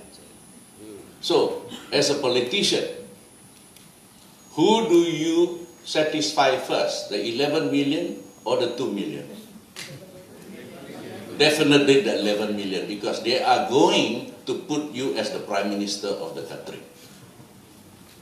Now, we have to understand that. That's the reality. So if we understand the reality of the formation of Malaysia, do you insist on going on to Parliament? Number one. Do you, because you go to Parliament, you lose. Do you go to the Malaysian court? No. You go to Malaysian court, you lose.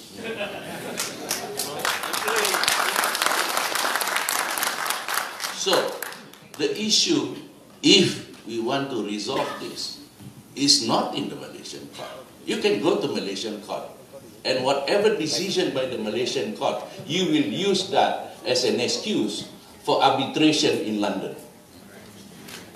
Because you know you lose. So you will use that as an excuse for arbitration in London. But there is a caveat here. You see, the problem is when you bring this issue to London, there is no appeal. Meaning to say, if Putrajaya doesn't want to sit down and talk, and you are forced to bring this issue to London, Putrajaya is no more. That means we can forget about Putrajaya, we can forget about Malaya. That means we have to look after ourselves.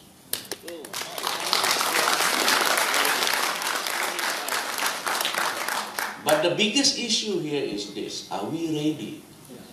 Yes. No, we are not. You know the reason why I am saying we are not? For the last more than 50 decades, more than 5 decades, how many of us bring up the issue of Malaysia Agreement? Practically zero. If the legacy that was left to us by the British, we don't know how to use, do we know how to govern ourselves? So we have to be realistic in that sense as well. Are we ready? If we are not ready, what should we be doing? It's easy, it's simple, it's very fashionable to say, let's go and have independence. And then what? And before you know it, next week China will come in here with their flotilla of ships. And what are we supposed to do then? Are we supposed to, hooray, accept them in?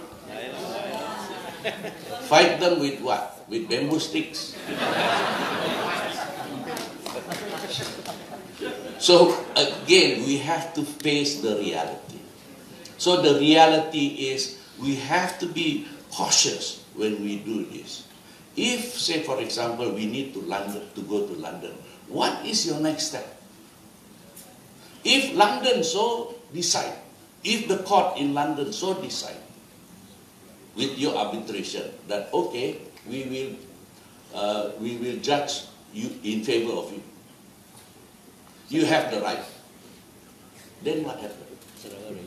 You dance in the street? No. What is the next step? The next step is you have to go and see the Queen. Now, just now there was a letter from the Queen. My question is, do we know how to interpret the letter? Or we just read it as, okay, the Queen says, I don't care about you. If she says, I don't care about you, your letter will be in the dustbin.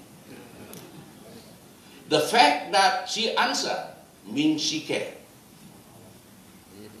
But she cannot say a lot of things just like that. Okay, some of you are Chinese here. You understand protocol. How do you go and meet your emperor?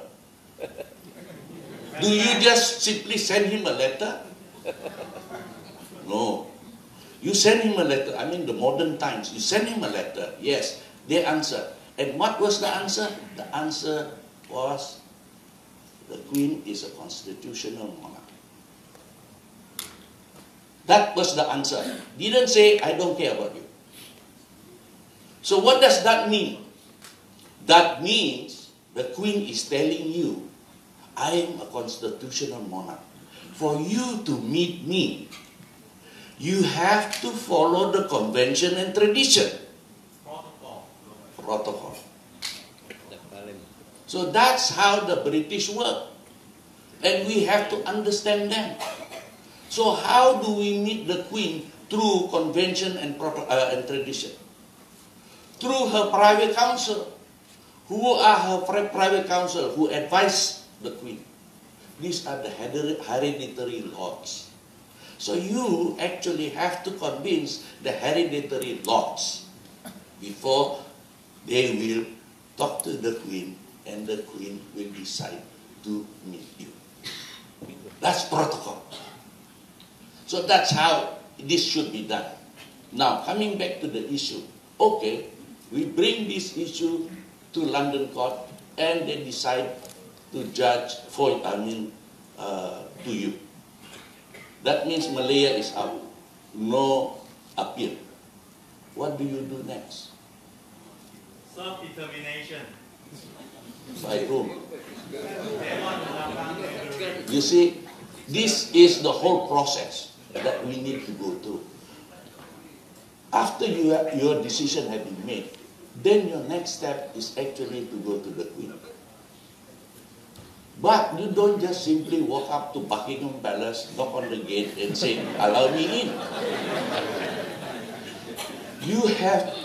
This is where the convention and tradition comes in. You have to talk to the private council, the advisors to the Queen, for you to get in. Now, if you want to get Theresa May's government to step in, when I went to London last August, Theresa May was in a position where if you can convince 5 of her MP to fight for your cause, 5, Theresa May will fight for your cause. Only 5 MP. What does it mean? It means her position is not stable.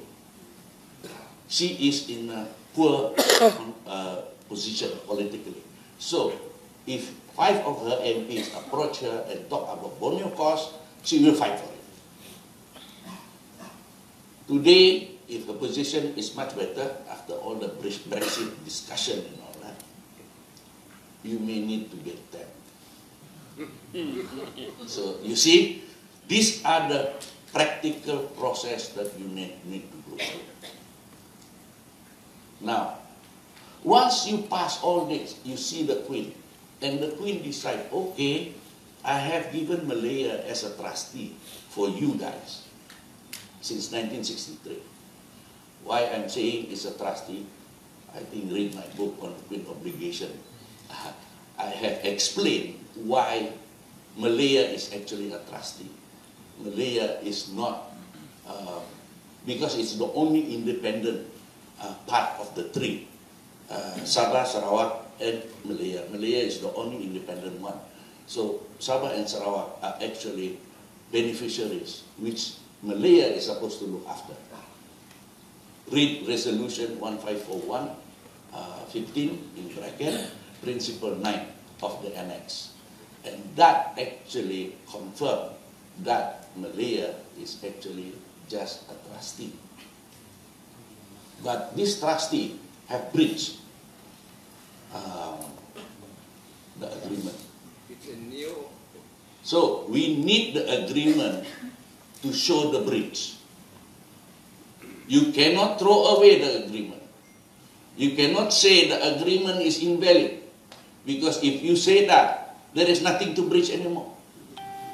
So if there is nothing to breach anymore, then where are we? We have a problem there. So we have to accept that the agreement is valid. Only when the agreement is valid, then we can point fingers at Malaya and say, you have breached this agreement. You see that point? So it is important for us to know that the agreement is breached. In actual fact, I have spent some time, at least about 1.5 years, to reconcile between the federal constitution and the Malaysia agreement. And I have found 50 breaches. Thank you. It's not just one, not just two. In actual fact, on the oil and gas, it's already about 5 breaches.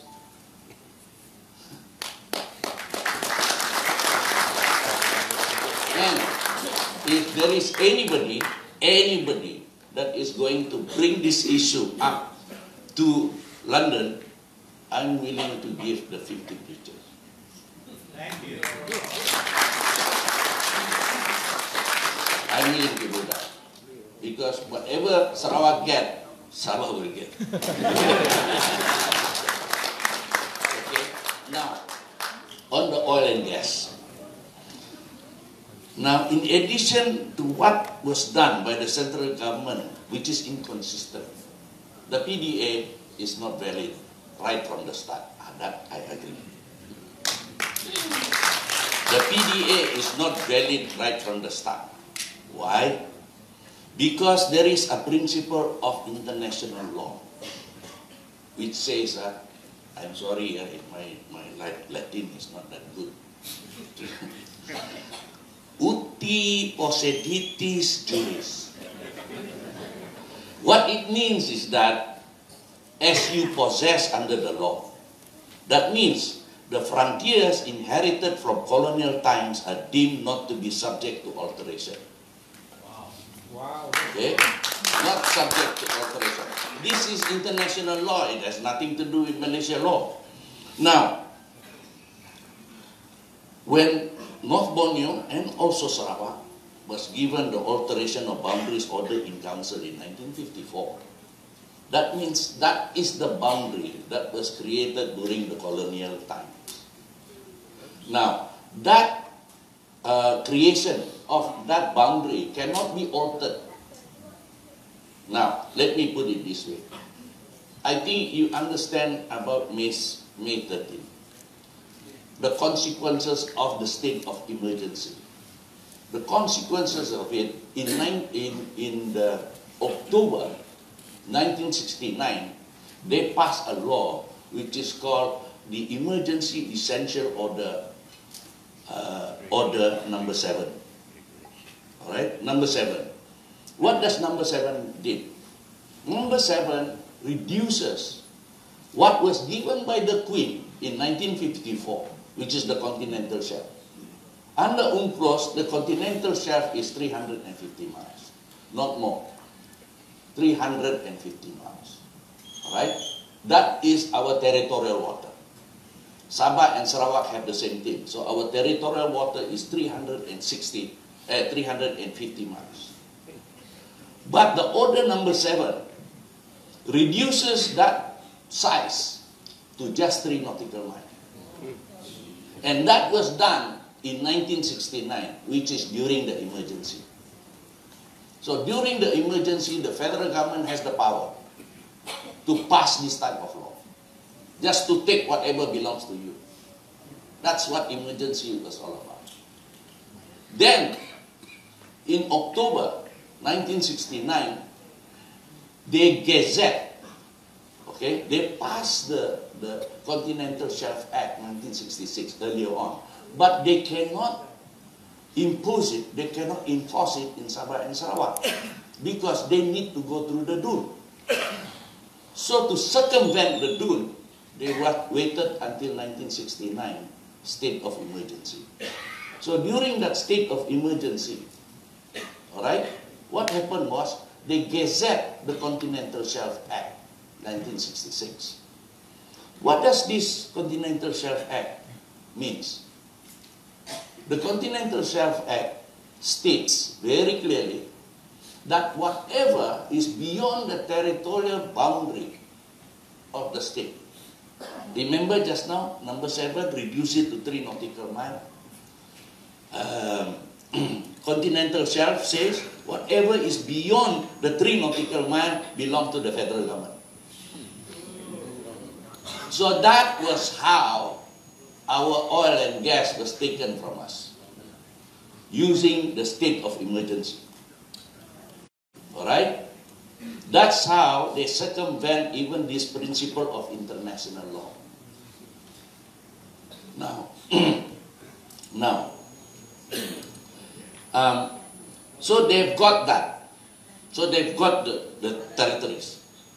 Then in 1974, because they don't know what to do with these territories, in 1974, they created a special purpose vehicle under the Petroleum Development Act, which is called Petronas.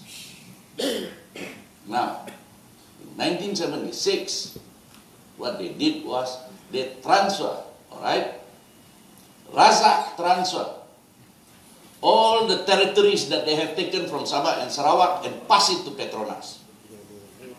That was what Razak did, right?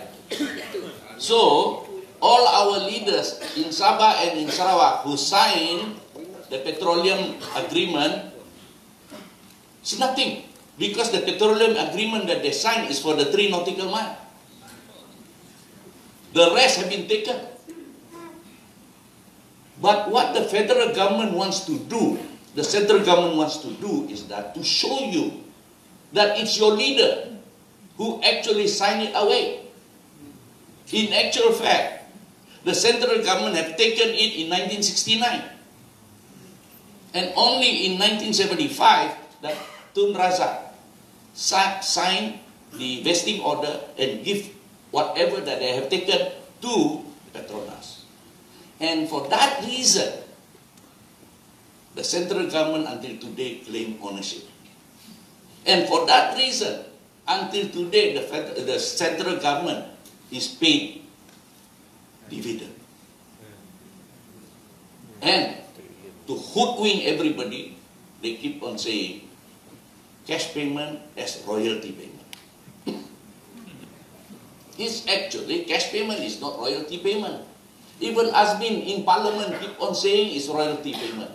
But when asked the definition of royalty payment, even Azmin Ali was saying, oh, it's based on the PDA 74. That means cash payment. So, how? This is senior minister now in PH government who doesn't even understand the difference between what is royalty, what is cash payment. I think a lot of our people is also confused over this. What is royalty? What is cash payment? Royalty means you are the owner. Just like a singer. A singer owns the song. So you pay her or him royalty. You see, you don't pay him or her cash payment. In the case of Petronas, it is very clear under PDA 74 that under Section 4 that the corporation will only pay cash payment. It's written there. So that is an act of parliament which pay cash payment. Right? If you read the Federal Constitution under Article 112C 4B, what does it say? It says there very clearly, Parliament cannot pass law which deny Sabah and Sarawak royalty.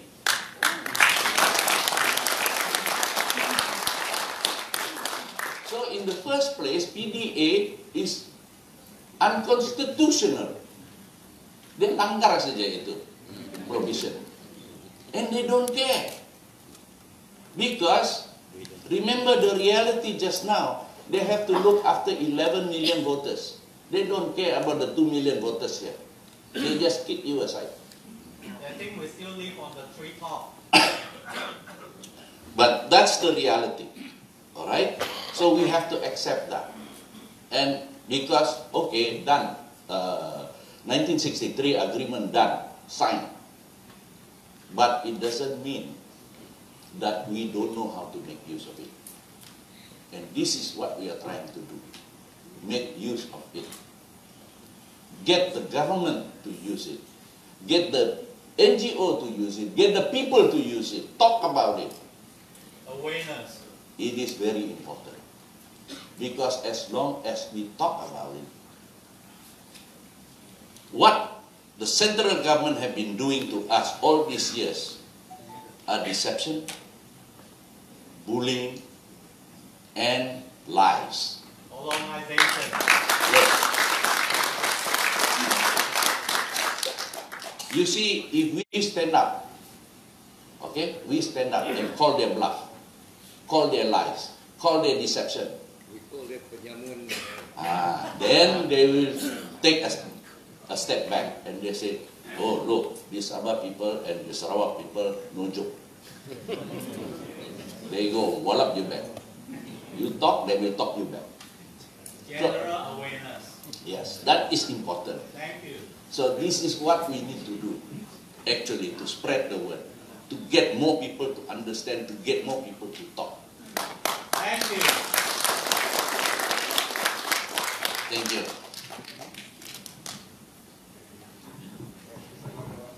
you. Thank you, Zano, for your excellent sharing again. Thank you. I was about to inform you that you are almost up near to injury time. Thank you again, everybody, for signing back. We will have a question and answer. I need your help. When you would like to answer a question, if I may have your name, please, for record purposes. I don't need to give us your handphone. Now, you may wish to direct a question to any four of the panel speakers, or you may just ask a general question, and then ask any of them to respond. Yeah? Thank you. Yes, Mr.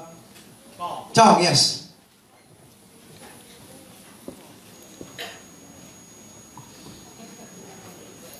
I'm not asking a question, I'm making another comment. We have been ladies and gentlemen in Sarawak and Sabah. We are humble. We don't fight until we are, diplomacy runs dry. No problem. But we don't take action, legal action. Petronas challenged us in court already. The victim does not take action, the predator takes action against the victim. That's what I comment. Thank you. Thank you, Mr. Chong. Yes. Yeah, Bernard.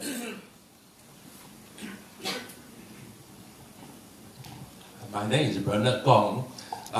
Since 1965, Singapore is ASEC Malaysia. So that under the MA 63, since Singapore already opened the example, can Sarawak also ASEC Malaysia or not? Thank you for that question.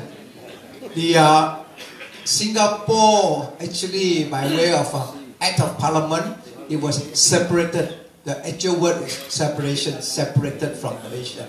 And anybody would like to take up this? Yes, Zano, thank you. Okay. In the Singapore case, in actual fact, an agreement was reached on the 7th of August 1965 between the Malaysia government and Singapore.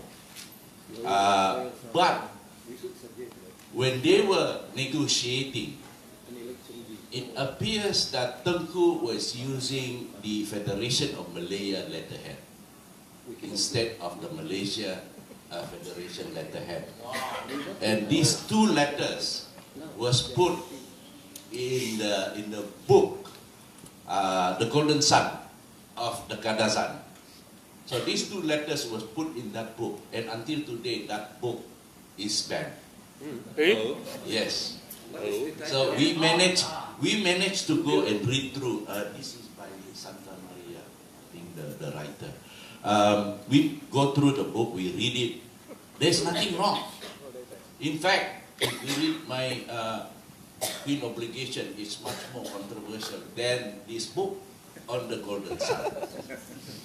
Yet they banned this book because we believe it's because of the two letters, the Singapore, Singapore and the Federation of Malaya letters. All right. So in this context, what really happened was, number one, it was an agreement. Number two, they passed a Singapore Separation Act 2 days after the agreement was done. Now they did that because then the Singaporean member of parliament cannot attend parliament anymore. So they can pass the Singapore Separation Act. You see? So they are very clever, these Malayan leaders. So what happened was, they passed that law. But on the 10th of August, the newspaper in Singapore, this is what I've got, the newspaper in Singapore published that the British doesn't recognize the Separation Act made by Malaysian Parliament at that time. So they did not recognize. All right. So meaning to say, Singapore wasn't independent on the 9th of August. All right. But Singapore, I think, went to England to appeal to the Queen. That's why in 1966, the Singapore Act was passed by Westminster. Now, so that's when Singapore actually achieved its independence. It wasn't 1965. It was 1966. Yeah. So now, and I've confronted the Singaporean High Comm on this, and he has to agree.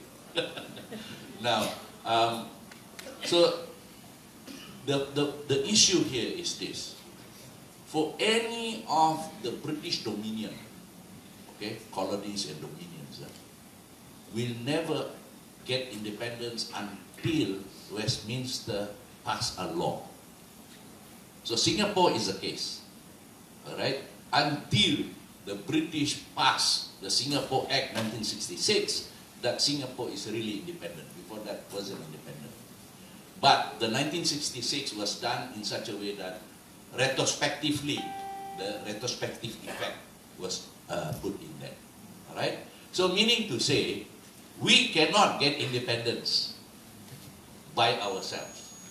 So we need a law passed by Westminster for us to be independent. We can, but it has to go through that process. Let's Sarawak be second, Sabah after. Thank you, Zainab. May I? Yes, please. Okay, Singapore acceded that already set the precedent. Okay, so we'll not go into the details, but just now I heard a member, of the audience here says self-determination, right? Self-determination means the people of a defined territory have the inalienable right to decide their own political, economic, and cultural future. We don't care about the Queen, we don't care about Queen. But, self-determination is established international law. Okay? And in 2012, what Kosovo did was, they passed a law in the parliament and declared a neutral Declaration of Independence. It went before ICJ. Serbia took it to ICJ, and the International Court ruled that it's not against international law, you see, for a state to declare itself independent. For the audience, ICJ is International Court of Justice. No, we cannot go to ICJ. You see, what Kosovo did is, Kosovo is a parliament. Earlier on I said, what is a parliament? A parliament is a law-making assembly of a country, of a territory. And the parliament is constitutional, the lawmakers are elected. They have the right to decide questions of national interest for its constituents, for the people of a country. So, Kosovo, the parliament acted. And like I said, it's already said the president is not against international law. So it's not today, it's not necessary that you must go to Queen or you must need the British Parliament to pass an act of independence, or whatever. But I'm saying that the future is in your hands. The people of a defined territory decide. We are a people. We're different. The Sarawak people and the Sarawak territory is defined before Malaysia. So we have our rights. It's an inalienable right. Even if we die, that right is still there. So I have to say the future is in your hands. We don't have to talk so much about law or the past or whatever. It's in your hands. So you have the voting power. If the current government doesn't do what you want to do, just vote in the parliament, they will do what you want to do. It's as simple as that. Thank you. Thank you. We want to sorry, yes, Councillor Krenberg. After that, the gentleman in front, and then after that, Johnny, and then top one. Okay, 1, 2, 3, 4. Okay. Thank you. Yeah. Correct. Yes. Thank you. Yes, Councillor. Yes. This question is further to what our young Berhormat Idris mentioned earlier on regarding the status of the Sarawak cabinet. So the Sarawak cabinet, we have a chief minister leading the cabinet compared to the Malayan states who have executives. So in order to further enhance the position of Sarawak within, say, the federation, should the YBs not move for an amendment to the Sarawak constitution to call the chief minister the premier of Sarawak, giving it further enhanced recognition? Yeah, thank you. Well, that could be one way. Yeah. But if the Premier of Sarawak is to be equivalent with the, what they call, Chief Minister of Malacca, what's the point? But the question is, the federal government must be sincere in their executive action as well as policy to ensure our chief executive from Sabah, Sarawak, must be accorded higher than any CEO of any state in the federation, in the federal Malay states, as well as any federal minister. That should be, in terms of sincerity, to give us equality and equitability, to show respect to the voices from Sabah and Sarawak, the people of Sabah, and respect to the spirit of the Malaysia. Does that answer you? Okay, thank you. Soalan ni saya boleh BM ditujukan kepada Tuan Zainal. Banyak sudah yang kita dengar dan baca tentang MX63 ya. Nama saya Chris Iskandar. Lepas tu berdasarkan bukti-bukti yang ada, ternyata MX63 memihak kepada Sabah dan Sarawak. Dan seharusnya perkara-perkara dalam MX63 dilaksanakan. Sekarang kita bercakap pasal hak kita. Hak Sabah, hak Sarawak, hak Sabah, Sarawak. Okey. Soalan saya adalah, apakah hak persekutuan, kerajaan persekutuan, aka Kerajaan Malaya, untuk menidakkan atau melengahkan atau memutarbelitkan MX63? Apa hak dia? Terima kasih. Very good question, sir. Saya kira mau tanya that question, sir. Very good. Terima kasih. Saya rasa macam tadi saya katakan reality ya. 11 juta voters pemilih di Melaya, 2 juta pemilih di sini. So pemimpin-pemimpin dan elites di Melaya akan menggunakan sedaya upaya untuk memutarbalikkan apa itu perjanjian Malaysia. Kita bersyukur sekarang ini diorang belum berapa paham apa itu Malaysia Agreement. Nah, Malaysia Agreement atau perjanjian Malaysia ini, even Sabah dan Sarawak, with all due respect YB Adun belum paham, MP tidak paham. Tengok diorang punya perbincangan di parlimen, tidak paham langsung. Bila saya tengok yang diorang cakap pasal MA63, ada yang dari Sarawak, ada yang dari Sabah, saya perhati kebanyakan fakta salah atau jalan cara dia cakap itu salah, dan diorang tidak mau berusaha untuk mendapatkan memahami ini. Saya anytime Datuk Sep panggil pergi Miri, saya datang. Panggil pergi Kuching, saya datang.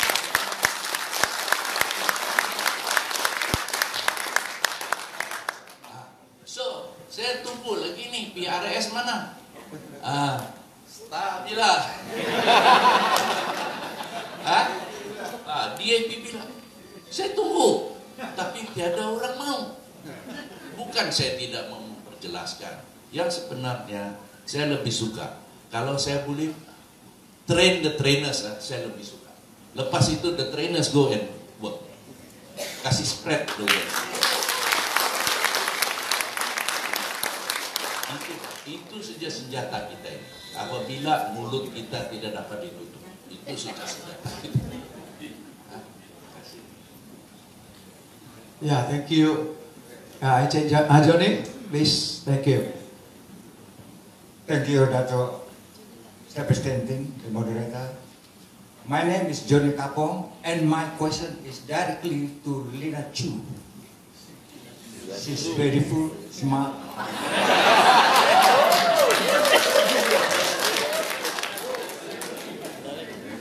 Thank you for coming.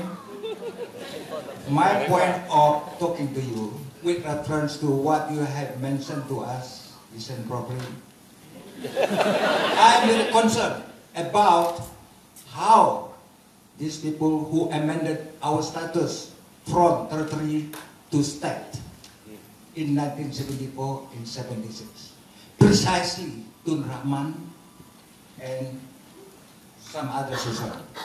But in accordance to the agreement, according to you, that was in 1963, there were 5 of them, United Kingdom, Singapore, Malaya, Sarawak, Sabah.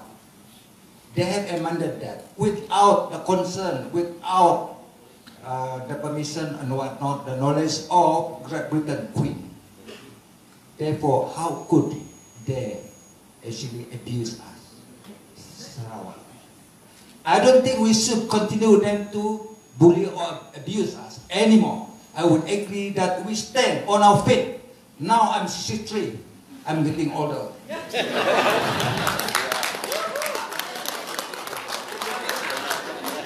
When the iron is hot, strike. I fully agree with that guy. What is that? And so all of you, please answer me now. Positive. Thank you. Thank you. You know the question, huh? Thank you. Yeah, thank you, brother. Okay. About the amendment. The Malaysia Agreement was amended only once. Okay, and all the countries signed it. It was amended to change the date from 31st August to September 16. That was to accommodate the United Nations missions, which came to Sarawak and Sabah. So yes, but then, when there's an amendment, all the signatory nations must sign. Okay, and that was done. Okay, so today you say you are waiting. Okay, we have some contention here. There's contention that whether the Malaysian agreement is valid. And our friend here says it is valid, and I'm saying that there are three contentions. One is colonies cannot sign international treaties. Okay, that's international law. Second thing is Singapore acceded in 1965. So they alter the status of the agreement. It also alter the political, boundary of the federation. So that is also, a major breach of MSCC3. And since 1963 up to today, there have been so many breaches. Our friend said there have been 50 breaches. So when an international agreement has been violated 50 times, then the agreement is no longer valid. The thing is, I say, you say no use. Okay? So the only thing is, since it's signed by 5 countries, the only recourse open, would be to go back to the place where it was signed, which is London. And Britain was the signatory nation. Okay? So whether you get a declaration or not, but if it goes before court, you will get court findings. Okay? They'll have something to say, about the Malaysia agreement. There'll be court findings if there is no definitive, ruling to say whether it's void, it's illegal, or it's, already void from multiple breaches. But that step has not been taken, so we don't know. See? But like I said, the other thing is, our parliament, which is our dun, is all powerful. This is our country, this is our government, this is our dun. So there are so many things that our dun can do. And of course, if dun pass a resolution to say that our chief minister shall be called the prime minister of Sarawak, yes, it can be done because, the precedent was already set. When Singapore was still part of Malaysia, the prime minister, Lee Kuan Yew, was still addressed as the prime minister of Singapore, even during the time it was in Malaysia. So yeah, we can. Our dun is all powerful, and the power is in your hands. I want to tell you, the power is in your hands. It's constitutional, it's legal, and it's peaceful. It's peaceful. There's no need for bloodshed, and no country is going to attack us. Singapore and Brunei are so small. China, Indonesia, and Philippines never attack it, and they didn't even have an army. You see? So don't place so many blocks in front of of yourself. Thank you. Thank you. 1 minute, wait up. After you, then Clement. Mr. Chong will wait up. Dr. Idris would like to respond. The add in a little while it's hot. Okay, just one issue. Miss Lias, the thing is, not that Dun didn't want to act, but sometimes emotion, like you want to declare like the PDA is illegal or whatever it is, not important. Dun level, it's against the standing order. As far as I know, because you are discussing a federal matter, which is beyond. The right venue would be Parliament. Yeah, Parliament. Whatever you do, you can do it. All of us are acting concert, the opposition, the government at the state level. Nothing can be done. There's no impact. Parliament is controlled by Malaya. Hold on. But we have rules. So the best thing, still, as I said now, we have to go to the courts for a declaration. If you don't trust the Malaysian court, I agree. Go to London. Even, like you said, the Malaysia agreement is illegal. They say, you don't have the authority. You're saying that these people have no authority, whatever. It's like an 11-year-old girl signing a marriage certificate. The thing is, there's no worry. You know why? The real evidence is before Parliament in UK, the handsets are there. Actually, Lord Coble, Lord Lonsdale, it is their act and testimony which were important to us. Irrespective of whether the agreement existed or not, their testimony stands through time and time, in history. To say that the Sarawak people entered into some kind of arrangement to form a nation. Even, so you don't worry about it.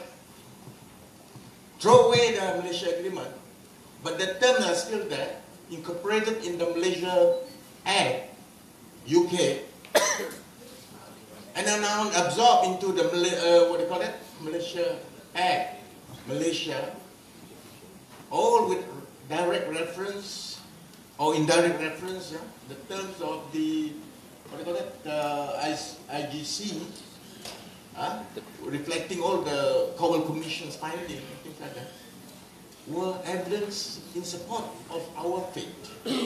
So don't worry about technicalities. The better that they agree that such agreements and terms were discussed by the de facto leaders. So these people were de facto leaders.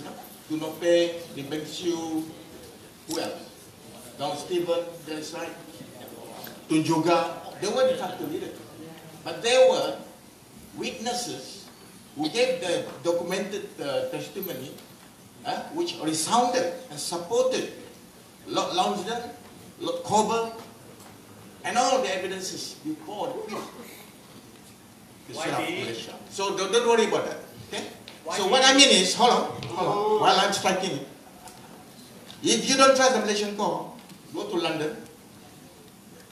Force London to go to ICJ, because we are not part of the UN. You are not a member of UN. You don't have local standard to go to UN directly. But you can get London and even Singapore, the one who exited, to join us and bring our faith to the United Nations and ICJ. So that is the way. Actually, I've been advocating that from within. So don't worry about losing our rights. We will not give up to the very last drop of our blood. Okay? Sarawakian. Yes, Councillor Karimah. One point before. Now, also about sincerity. At least Najib government gave 9 ministers and some Timbalan Menteri and so on. But the BH government only give 1.5. I hope they'll do better than that. Thank you. The speaker at the back, 1 minute. Dr. Lawrence Wade, the one over there. After that, Dr. Lawrence, and then Mr. Chong, and then yourself. Yes. 1 minute. Thank you so much. I think we will exceed the 1 hour allocation. We proceed. Go ahead. Hello. Yeah, thank you. 1 minute. After Mr. Chong, then you are. Okay. Yes. Yes. Thank Hello. you. My name is Rijay. My knowledge might be very shallow. I just very one question, very simple question. Especially for Dr. Sebastian. Our Tok Nan has started the 40% whatever our money, the royalty. What is the follow up on that? Because I think the Sarawak, we Rakyat Sarawak is waiting for our money. And if we can get our money, it's not only for school or education or anything. You even have more than enough money to distribute to every single doors in Sarawak, to the people of Sarawak. I think we have more than that. If you can give us 1 million each door, we are very, very okay, set. And yes, we are looking forward to that. And I think everybody will be very happy. And we have worked too strong. I mean, we work hard already to build our country. We should be very we're looking forward to that. Yeah, and if we were to go out of Malaysia, think of what currency we are going to use for Sarawak. Okay? Thank you very much. Thank you. Thank you so much for your question. I love that. Yeah, because when the Petros was formed, when our state government intended to have our own Petronas, so-called, yeah, our own Sarawak oil and gas company known as Petros. Now, last July in the Dun, in my speech, I mentioned about, talking about this amendment, I proposed two things. Number one, every Sarawakian will have a share in Petros. Reason is this: oil and gas belongs to you and me. Belongs to us. Number two, when I mentioned that, of course, each year they can come out with a dividend. We only have 2.8 million people. Yeah, only 2.8 million people. So they can come out with the money they earn from petrol, oil and gas. Yeah, these two, more than enough for us and our newborn. When I mentioned that, all Sarawakian, including the newborn, each would have a share. Number two, I also mentioned about our state government set up a sovereign fund, just like Norway. I make comparison. Norway and Sarawak, we discover oil almost the same time. Norway population is 5.35 million. We only have 2.8 million. Norway started the sovereign fund in 1990. Up to last year, the sovereign fund is US 1 trillion. World number one. Number two, UAE. Number three, China. So imagine, if we had started also at that time, we will have a lot of money. But like what we always say, late is better than never. We must start somewhere. So that was in my speech. Yeah, that was also in my speech. And last annual general meeting for SUPP, that was also in our resolution. And we will be forwarding this also to our Chief Minister to say we would like to move this as the rights for Sarawak. Dr. Lawrence, okay, after Dr. Lawrence, then you, Mr. Chong. Hello, my name is Lawrence Lai. I've got a few questions. Number one to Ms. Lina Su. You mentioned no need to go to court because of trying to enforce some law that is a PDA, Territorial Water Act is as illegal. You said go to DUN, pass the motion, and pass the relevant thing.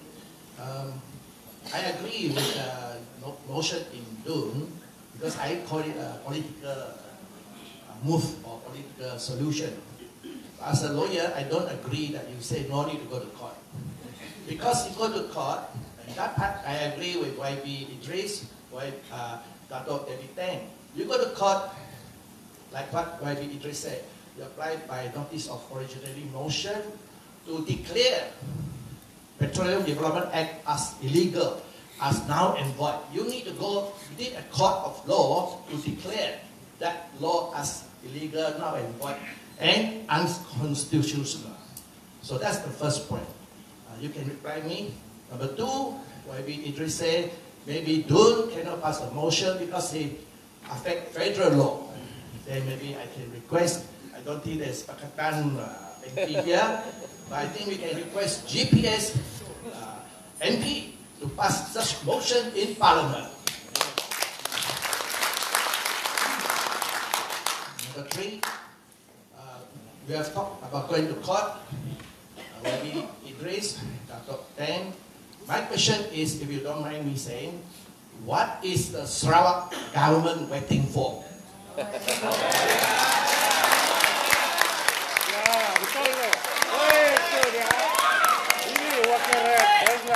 is GPS government doing?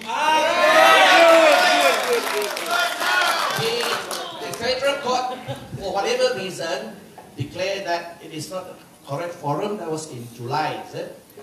It was in July. We are now end of September. So we got ample time. We have a lot of lawyers in Sarawak. I don't mind to volunteer. Okay. Question four. We heard about Petros. We heard about all this PDA is now in what the oil and gas belong to Sarawak. Maybe Sebastian said, set up this fund, sovereign fund. That one is the detail. Okay. My question is, correct me if I'm wrong, but Petros has given Petronas or the contractors December 2019 to comply with applying licenses, to apply with all these things. My question is, why do we give them so damn long? Why don't we give them 1 month? Or, to be fair, Sarawakians are very nice people. Why don't we just give them 1 month, 2 months? Because that was decided in July. We give them December 2018. 6 months is more than enough. Why do we give them so much time when everybody is saying oil and gas belongs to Sarawak? Why do we give them so much time? Why not now? Thank you. Thank you.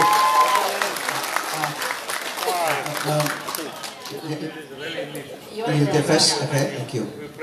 Okay, Dr. Lawrence, very good. I agree with you, but unfortunately, myself and Dr. said we are not in the cabinet. If we were in the cabinet, if I were in the cabinet, I would ask them just 1 month. But this is beyond us. But anyway, we respect the leadership. Give the last chance of diplomacy to work. Yeah.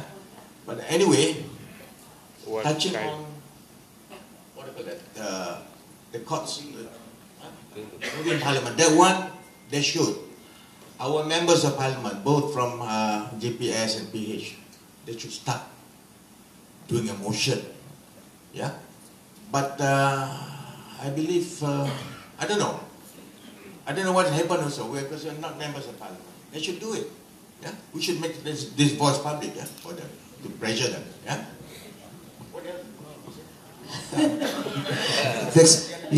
No, we have 2 questions here, and the other one is for let me answer Lina. Yes, okay. please. Yeah, thank you. Right.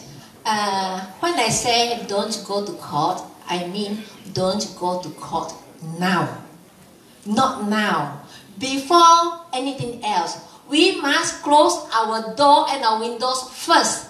And we have to take this constitutional measure in June, okay, to lock our doors and windows. Therefore, we have to put it, in our laws that we do not accept PDA, TSA, and Amendment 350 Section 2. Okay. So after that, you can go to Parliament, or if Petronas goes to court, then we can. Because we are ready then, right? Because if we do not, they can say that 50 years of inaction and silence means consent. How come, for 50 years you never say or do anything? Okay, so now you are going to court, the court can say you have acquiesced.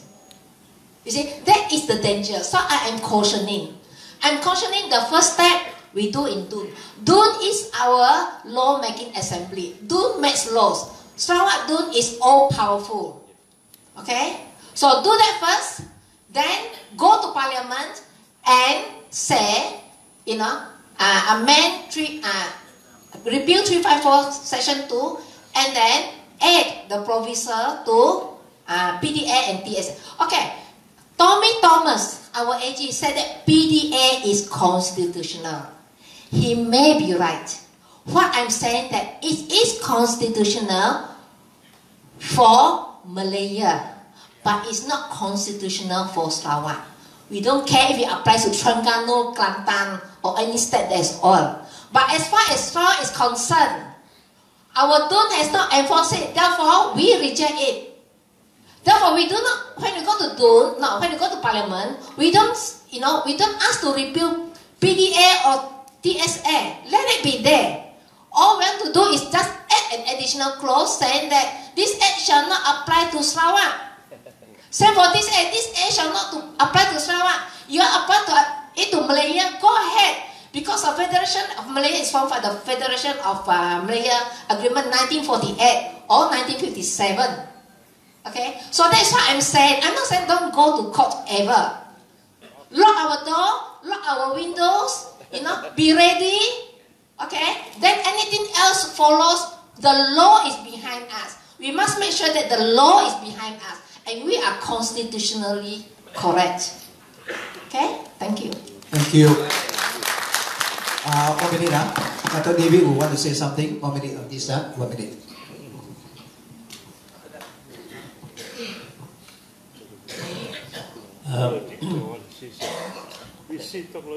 Yep. Question of exit from Malaysia, huh? I think that is at the back of your minds. But what I'm saying here now is to put everybody in proper perspective. Huh? Thank you. Number one, agreements and constitution does not provide a clause for withdrawal unilaterally. Unilaterally. In other words, say 3 of us, you want to get out. Singapore is a case where it's by consent. Whether it is by force or whether it is willingly, doesn't matter. Still, it is by consent. So, please understand that Sarawak can still get out if the other two parties agree. Divorce by consent. So, please, within that very clear legal and constitutional position. Without bloodshed. Of course. Whatever. If you are by consent, you don't need bloodshed. We depart nicely. Right? Number 2 is all of us here emphasize the importance of DUN and parliaments. Right? Under our Westminster system, Parliament is supreme. Practically, you can do anything. You can disallow people from using chopstick. Legally speaking. Right? So, now here I'd like to mention what is our partnership position in Malaysia. A lot of decision is decided by Parliament. PDA because out of Parliament, legislature, which is very powerful.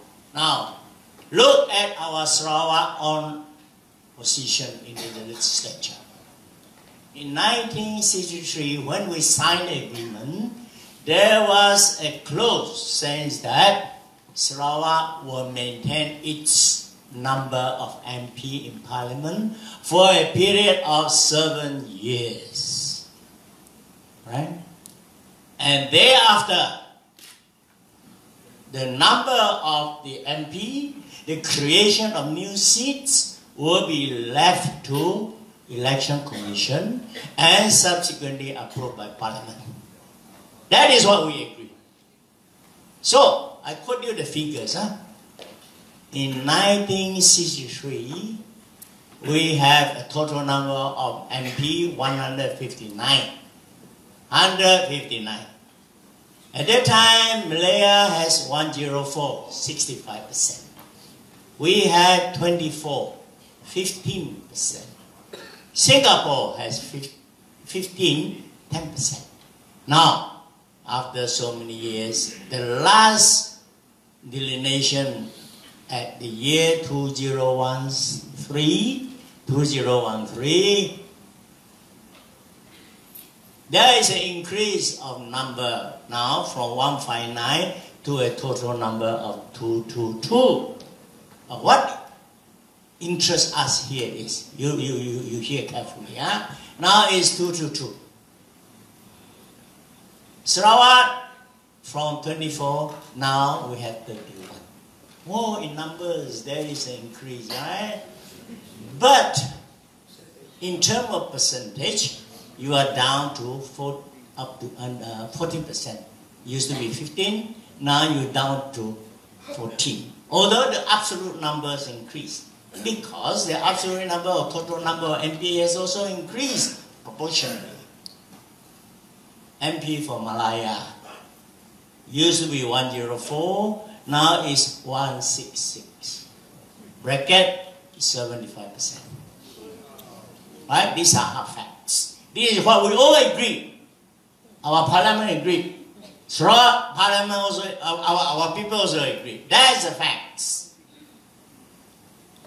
Whether you like it or not, our leaders agree to it. And that is a part of the agreement when we join. So who to blame? Right? I mean, that is the agreement entered. Because after the lapse of 7 years, the power to re-alienate, the power to change the quota is up to Election Commission and approved by Parliament. That is the result. Now, West Malaya with 75%, you know, what is 2/3? You do calculation? 67% is 2/3. No, 67% is 1/3. So in other words, they can easily, they got already 75%. So if you are talking about territorial interest, fight over territorial interest, we call it parochial feeling will come in. So this is the uphill task. Just to warn all of us. Huh?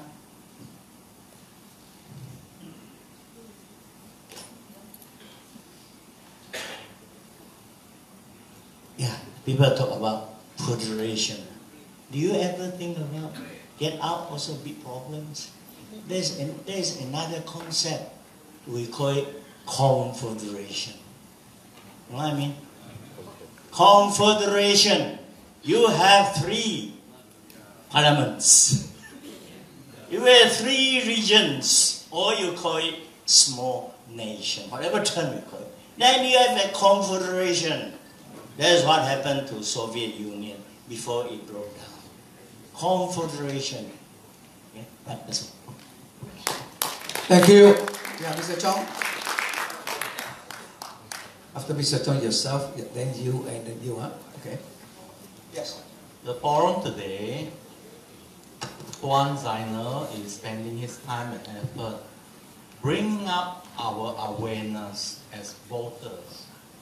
We, the voters, in a democratic system, put the representative that the majority voters want in the government, whether it be the state level, the DUN, or the parliamentary level.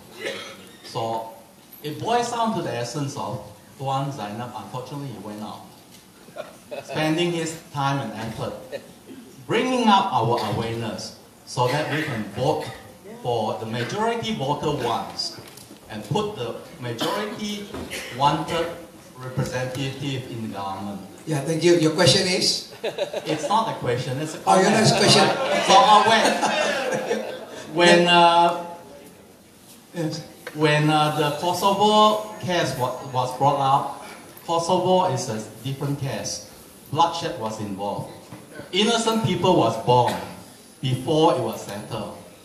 Singapore exit Malaysia, no bloodshed was involved. And let Sarawak be second, let Sabah be third. Tuan Zainer will be happy, that's what he wants.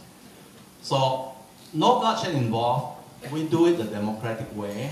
We put the right person in the government for the next 5 years, and we do it without bloodshed democratically. Thank you, Tuan Zainer. Thank you. He was mentioning about yourself. Coming over here, helping us have more awareness. Now, yes, no, not you. The one at the back first, and after that will be you. I think you, yes. Yeah, maybe yes. The one in pink. You would like to speak just now? Yes. Can I have the mic, please? Thank you. She want to Okay, Regina, after that, after the gentleman will be you, huh? Thank you. Yes. Oh, yeah, oh, okay. Thank you. Yes. Okay, Yes. my name is Sam. Is there any more news about Petros and how is it going to take over Petronas? And what will happen to Petronas, including the Sarawakian employees, after Petros has successfully taken over? Thank you for the question. I do not know the working of Petros yet. I only know that they have the board of directors, and also that they have the MD being appointed and the most senior people already appointed. As to the exact working, I would not know, but I would like also to have another forum inviting Petros people to come in and share with us in Miri. Because like I say, Miri are all time. Yeah? Thank you very much, Hans. I'm sorry that I could not answer your question in detail because I do not know, so I cannot. Yes. Can I have 2 minutes? Those who read the newspapers today, yesterday, a few of us went to Petronas and we submitted a memorandum of demands. So I'll just briefly say what our demands are. Alright? Okay. Demand number 1, that the government of Sarawak has with effect from 1st July 2018 enforce the laws as stipulated under OMO on all upstream and downstream operations, that the requirement for procurement of licenses and leases to enable legal operation must be complied with immediately. Okay. Number 2, that Petros is the company wholly owned by the Sarawak government, entrusted to manage, govern and execute all dealings, licensing, leasing and enforcement of OMO, who shall determine all future prospects and operations of any mining areas for new and aspiring ones, including PSC MLNG 1, okay, which is operated by Shell, which is due to expire in 2020. We ask that it be handed over to Petros. Okay. Number 3, that Petronas shall refrain from and cease to award any new prospecting areas, concessionary blocks, and new PSCs with immediate effect. This right and function is governed by OMO under the direct authority of Petros. Okay. Then 4 and 5, we ask for an integrated petroleum complex in Bintulu, not in Malaya. Okay, and also to have a petroleum university in Sarawak and not in Malaya. So briefly, that is what our letter to Petronas is. Thank you. Yes.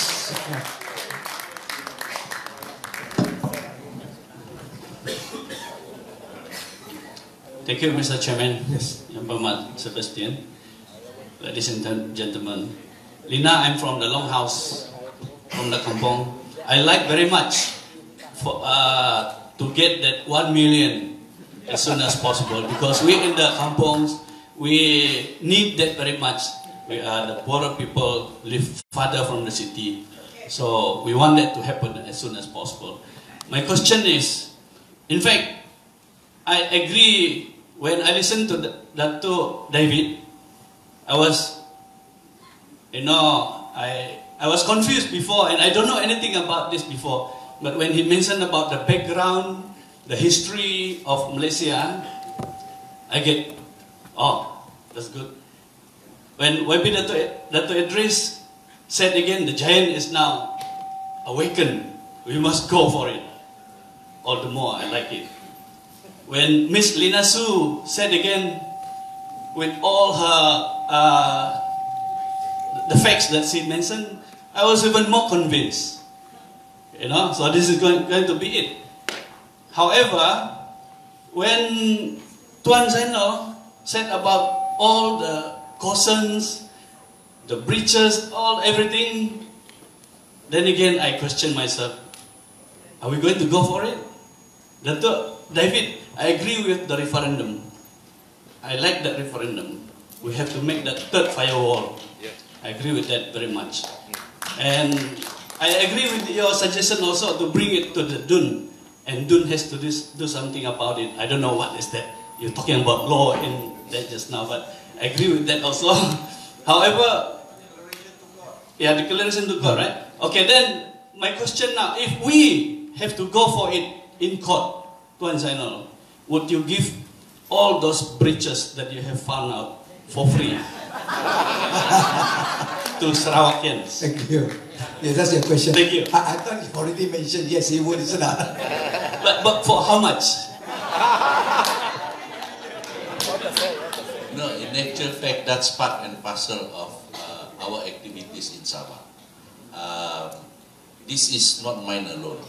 It is a group of us who actually study this, work it out, even went to London, go and get new papers, talk to people. So it's not my effort, but the group have already decided. We have mineral ordinance, not OMO, but mineral ordinance. So we have decided that if anybody was serious to bring this case up to London, we give. Yeah. OMO was a result of our, what I call the team sent by our chief minister to London. That's why we came up with this giant awakening, OMO. So actually, there's some benefit of that trip. So this is what we have done, and we are willing to provide as long as you are doing it seriously. Don't do it for political reason. I have to be very upfront. Huh? If you are doing it for political reason, forget about it. We are not going to do it. Thank you. Sorry, Yuna. There are two more questions before you reply on this one, because the question was specifically to Azana. Yes, please. Hello. My name is Ngerong from Ulu Baram. All right. I agree with Datuk David Teng to put in the third firewall. Should the parliamentary sitting is in favor of Malaya, we are defeated. Because, you see here, the number of parliamentary seats in Malaya is more than the Borneo state of Sabah and Sarawak.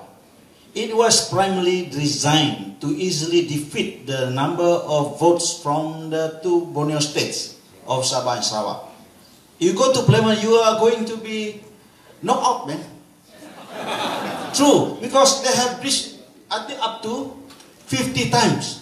Who is there to talk to them and to, hey, you are doing the wrong thing? Because they are big numbers, they easily can kick you sideways. How can you fight an American football game in a football game? So you kalah because of the height, because of the number. So you are entering a football game, you tie my leg, and then you ask me to fight. This is the real case. So, I don't think it is wise to go to parliament because they have reached up to 50 times. And then, what is there for us to go and continue to put our neck and get slaughtered again? Yes. So, I request for the GPS government to act immediately. Don't wait. Alright? Okay. You have done your diplomacy. You want to take legal action. So if go for legal action, I think it's also on a losing point. Because over there, if you put up a lawyer, mostly from Malaya, and then Sarawak will be losing. Okay, thank you. Thank you, Dom. You are not, it's not a question, it's a request for GPS people to act upon. Correct? Thank you. Yes. Yes, check. Yeah, Johnny has already, after him, then Regina. Yeah, the one at the back first, Regina, because he has been asking. Yes, thank you. Good evening, sir. My name is Zamharir Jimbuang. I got the same father sneak with Dato' Idris. Anyways, people ask me, I said he's my brother. Excuse me. Let's go to the question here. I have a question for Dato' David.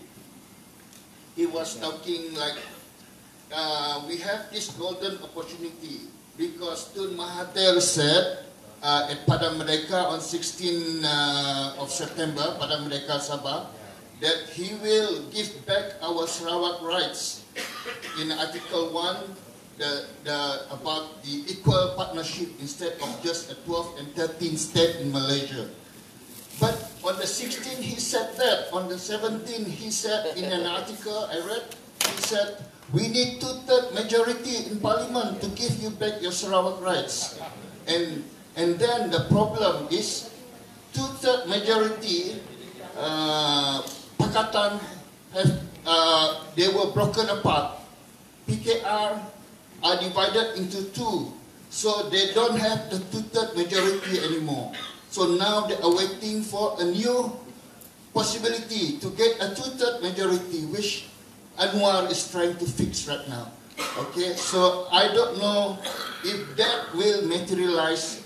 Looking at all these changes, like it was so easy yesterday on 16 September, Malaysia Day, and the next day it's changed. Like the manifesto, it's not a holy book, he said. You know, so, excuse me, one more question. So, to correct, like what Dr. David said earlier, there is no clause in the agreement, MA63, IGC, there is no clause that Sarawak or one of the Borneo states can exceed the Malaysian agreement, the federation.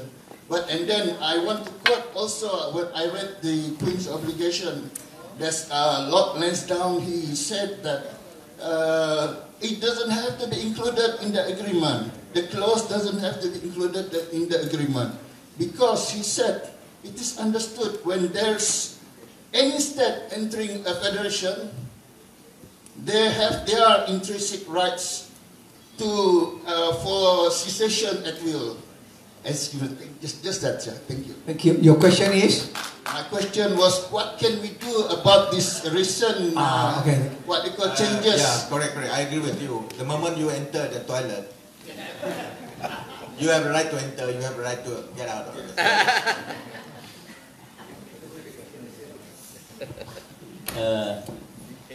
2/3 majority will be most likely. You have Pakatan 1 through 5 MP, plus GPS Sarawak 19, right? Plus UMNO if they are smart enough. Plus maybe. So you get through. So in practical terms, right? If Mahathir doesn't want to move the motion, we'll move the motion. Put all the MP on test. Make sure that it's voting by records, by ballot, you know, in name. Are you? Oh, so they will be done. Okay. Yeah, Dr. David said so. If we fail in Parliament, we go for the declaration also. Yeah, to the courts. Yeah. We have that power. Yeah. Thank you, Regina. Plus another one. Any more? We are now 2 more there. Okay, because we already exceeded 5:30. Okay, 2 more. Yes, Regina. Yes, thank you. Yes, hello, Dato'. Just earlier on, you were saying that Petros was formed in July last year, right? This year.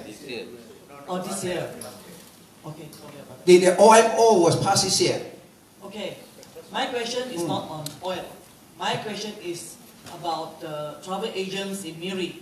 Now, all this while, this travel agent has been doing Petronas Kali-Kali travel business all this while. But about 2 years ago, Petronas, they changed, they gave all the travel business all to KL. The KL travel agent is called Holiday Tour, and it was so owned by Rosmar, we understand.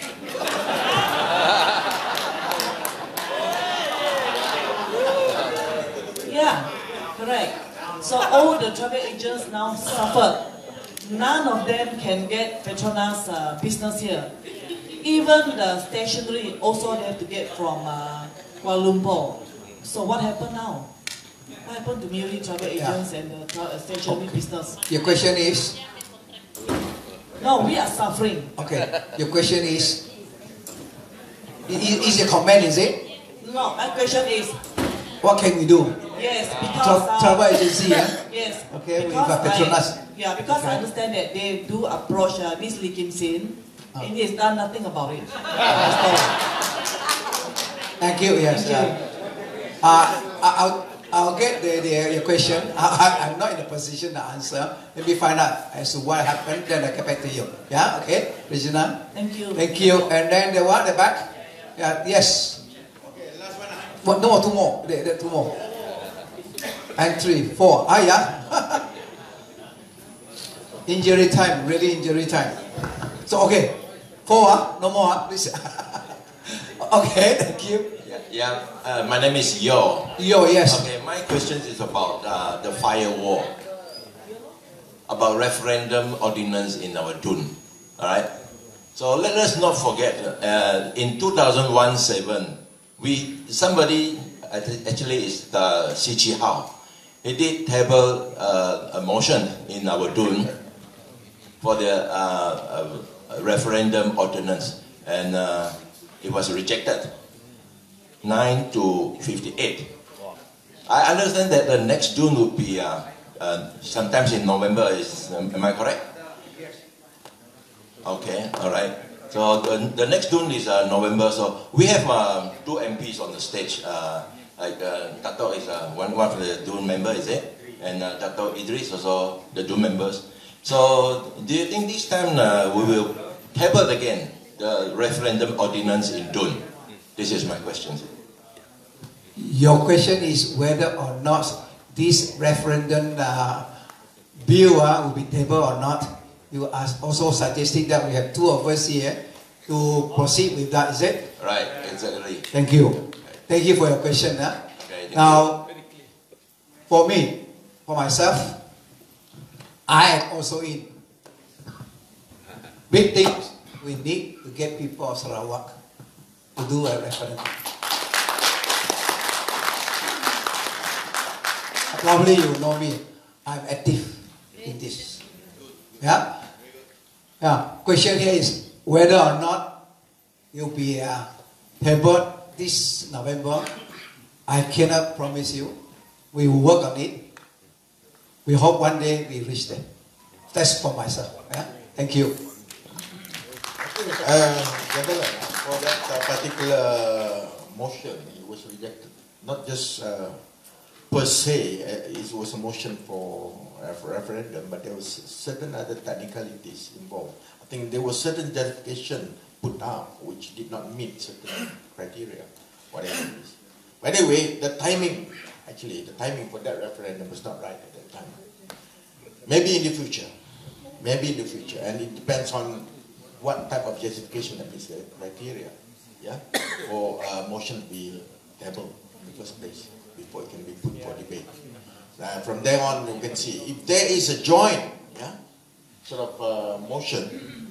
There's another thing. Probably it may have to wait for certain people to draft a proper one. Yeah, we should be able to overcome because no, but it's still over 500 words and did not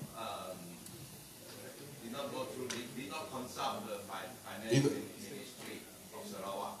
Yeah. This is the 2 major reasons that we rejected. I think one is about the financial consent from the Minister of Finance, one of them. If we have the will to get this the firewall, they should be able to make it pass. But I don't see this is a very important. Well, for me, I'll keep it open in the sense that, of course, I'll support. Generally, I'll support what I call that firewall, whatever we call it. As long as Sarawak gets what it should have. Sarawak is for Sarawakian. Right. Can I just have one question? Thank you. Okay. Our referendum will be conducted by the Election Commission, which is federal. Should not this be, a law proposed in Parliament? That's my question. If it is a referendum, but of course, yeah, it is to be in Parliament. You have now, yes. Again,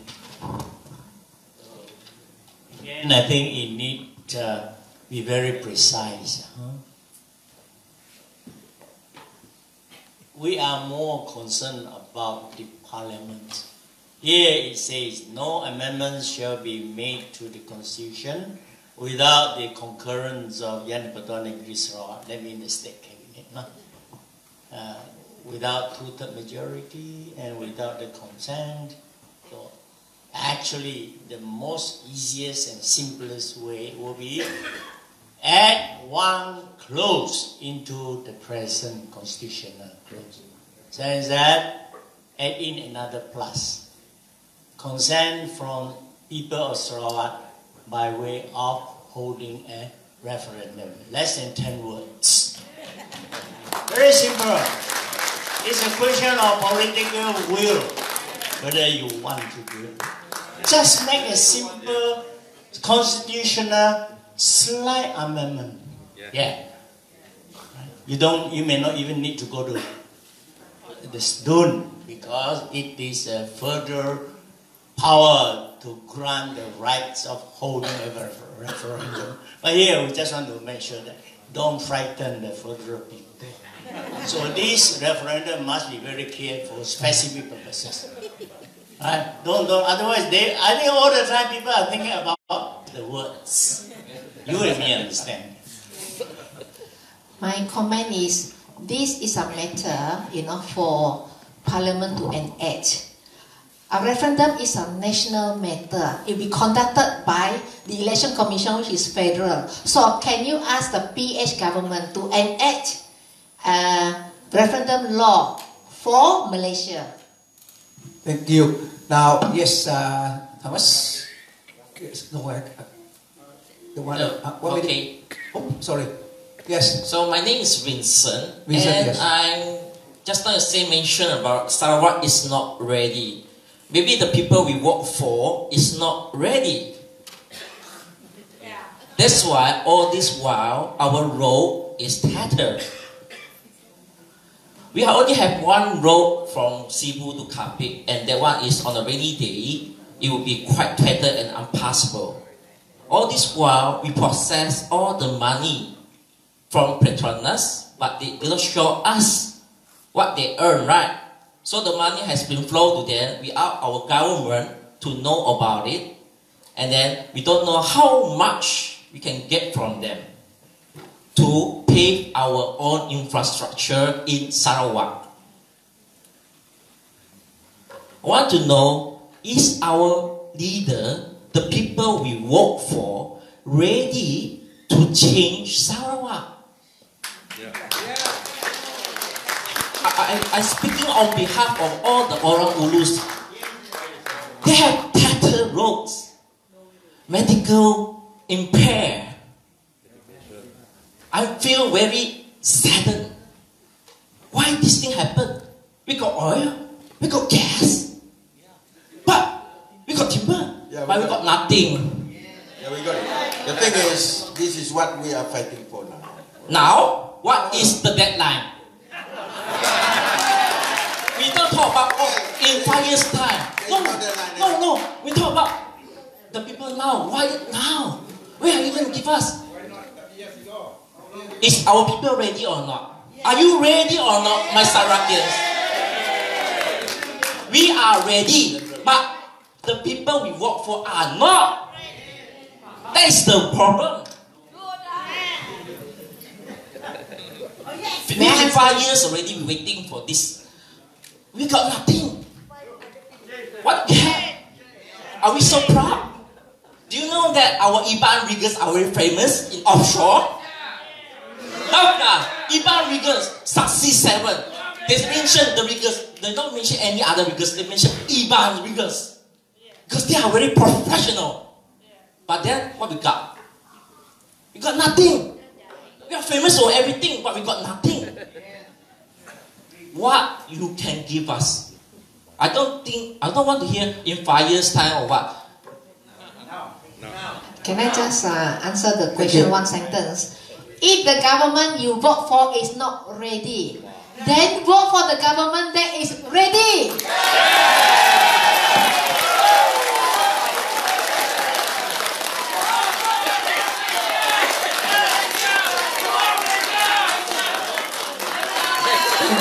Thank you. Thank you. Macam soalan Abu Nawas. Thank you. Yes. Yes, Thomas.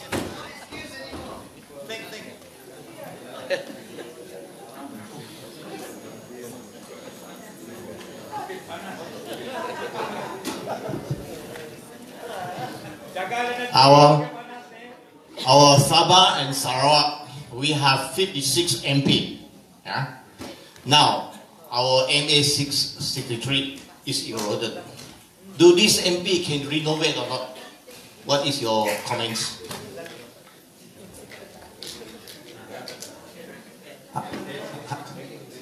$56 MP we have. Okay. Yeah. Your 56 MP represent less than 25% of parliament. Less than 25 parliament, you need 33% to have veto power. So 25, there is nothing you can do. That's the problem. Alright? Now, in terms of increasing the number of MPs, the central government doesn't want to increase your number. Because the minute you increase, you threaten their position. Alright? I will put it this way. They try to say they can pass a law in parliament, but that law, according to the Malaysia Agreement, will require the approval of the DUN. But they say that passed by parliament, your MP sitting down there, it's passed. Actually, it's not. They bluff, and we accept it. Now, the thing here is this. If they want our MP from Sabah and Sarawak also to represent the 2/3 of our assembly, then what they need to do is to increase our number of MP equivalent to the number of 2/3 in our DUN. You understand what I'm saying? So meaning to say, your ADUN is also your MP. Okay, take for example, Sabah have got 60 ADUN. 2/3 of 60 ADUN is actually 40 seats. Sabah right now have only got 25 MP. Meaning to say, they need to increase that 25 by 15 to make it 40. Then, if this 40, okay, vote for any law that is passed in parliament, then that law is automatically passed because your DUN 2/3 is already in parliament. Similarly, in Sarawak, you have to do that. But to increase the number from 25 to 40 in Sarawak, I think 2/3 is about what, 50 something, 56. So that means total Sabah and Sarawak now nearly 90. 40 plus 56. So it's about 96. 96 can threaten their 222. No way they're going to approve. No way. That's why I said just now, look at the reality. Do you want to go through parliament to fight? Or do you want to go through court, but not local court, London court? London court lah, which one? Better go to London court. Yeah. Thank you so much. And it has been a wonderful afternoon from 1:30 until now. For those who are still with us, thank you so much, very much indeed. And this is a wonderful sharing. And we hope to continue. Things we are not able to answer, forgive us, because I cannot tell you that I know everything.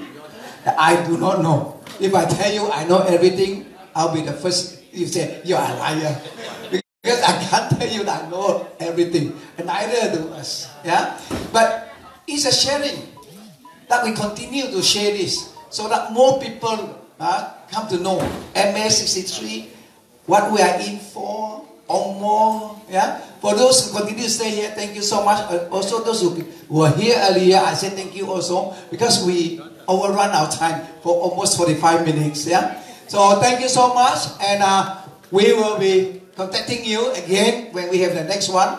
But of course, next month we are going to conduct the Chinese one, because all these years since 2015, November 22nd, we have started with Zainer here. Kuching, Cebu, like I say, Kuching, Cebu, in Tulu and conducted in English, and also one time in Bahasa, Malaysia. But the next one in October, we are going to start one in Chinese. And before that, I would like to present books to say thank you to 4 speakers. Can you join me to give them a round of applause, please? Thank you. And I'm after the presentation of the mementos, please stay back.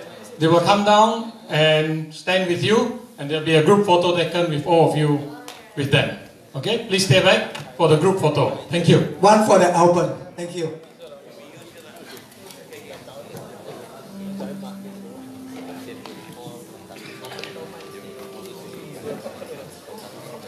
Can I have Dr. Faizul Mansoor to be on stage?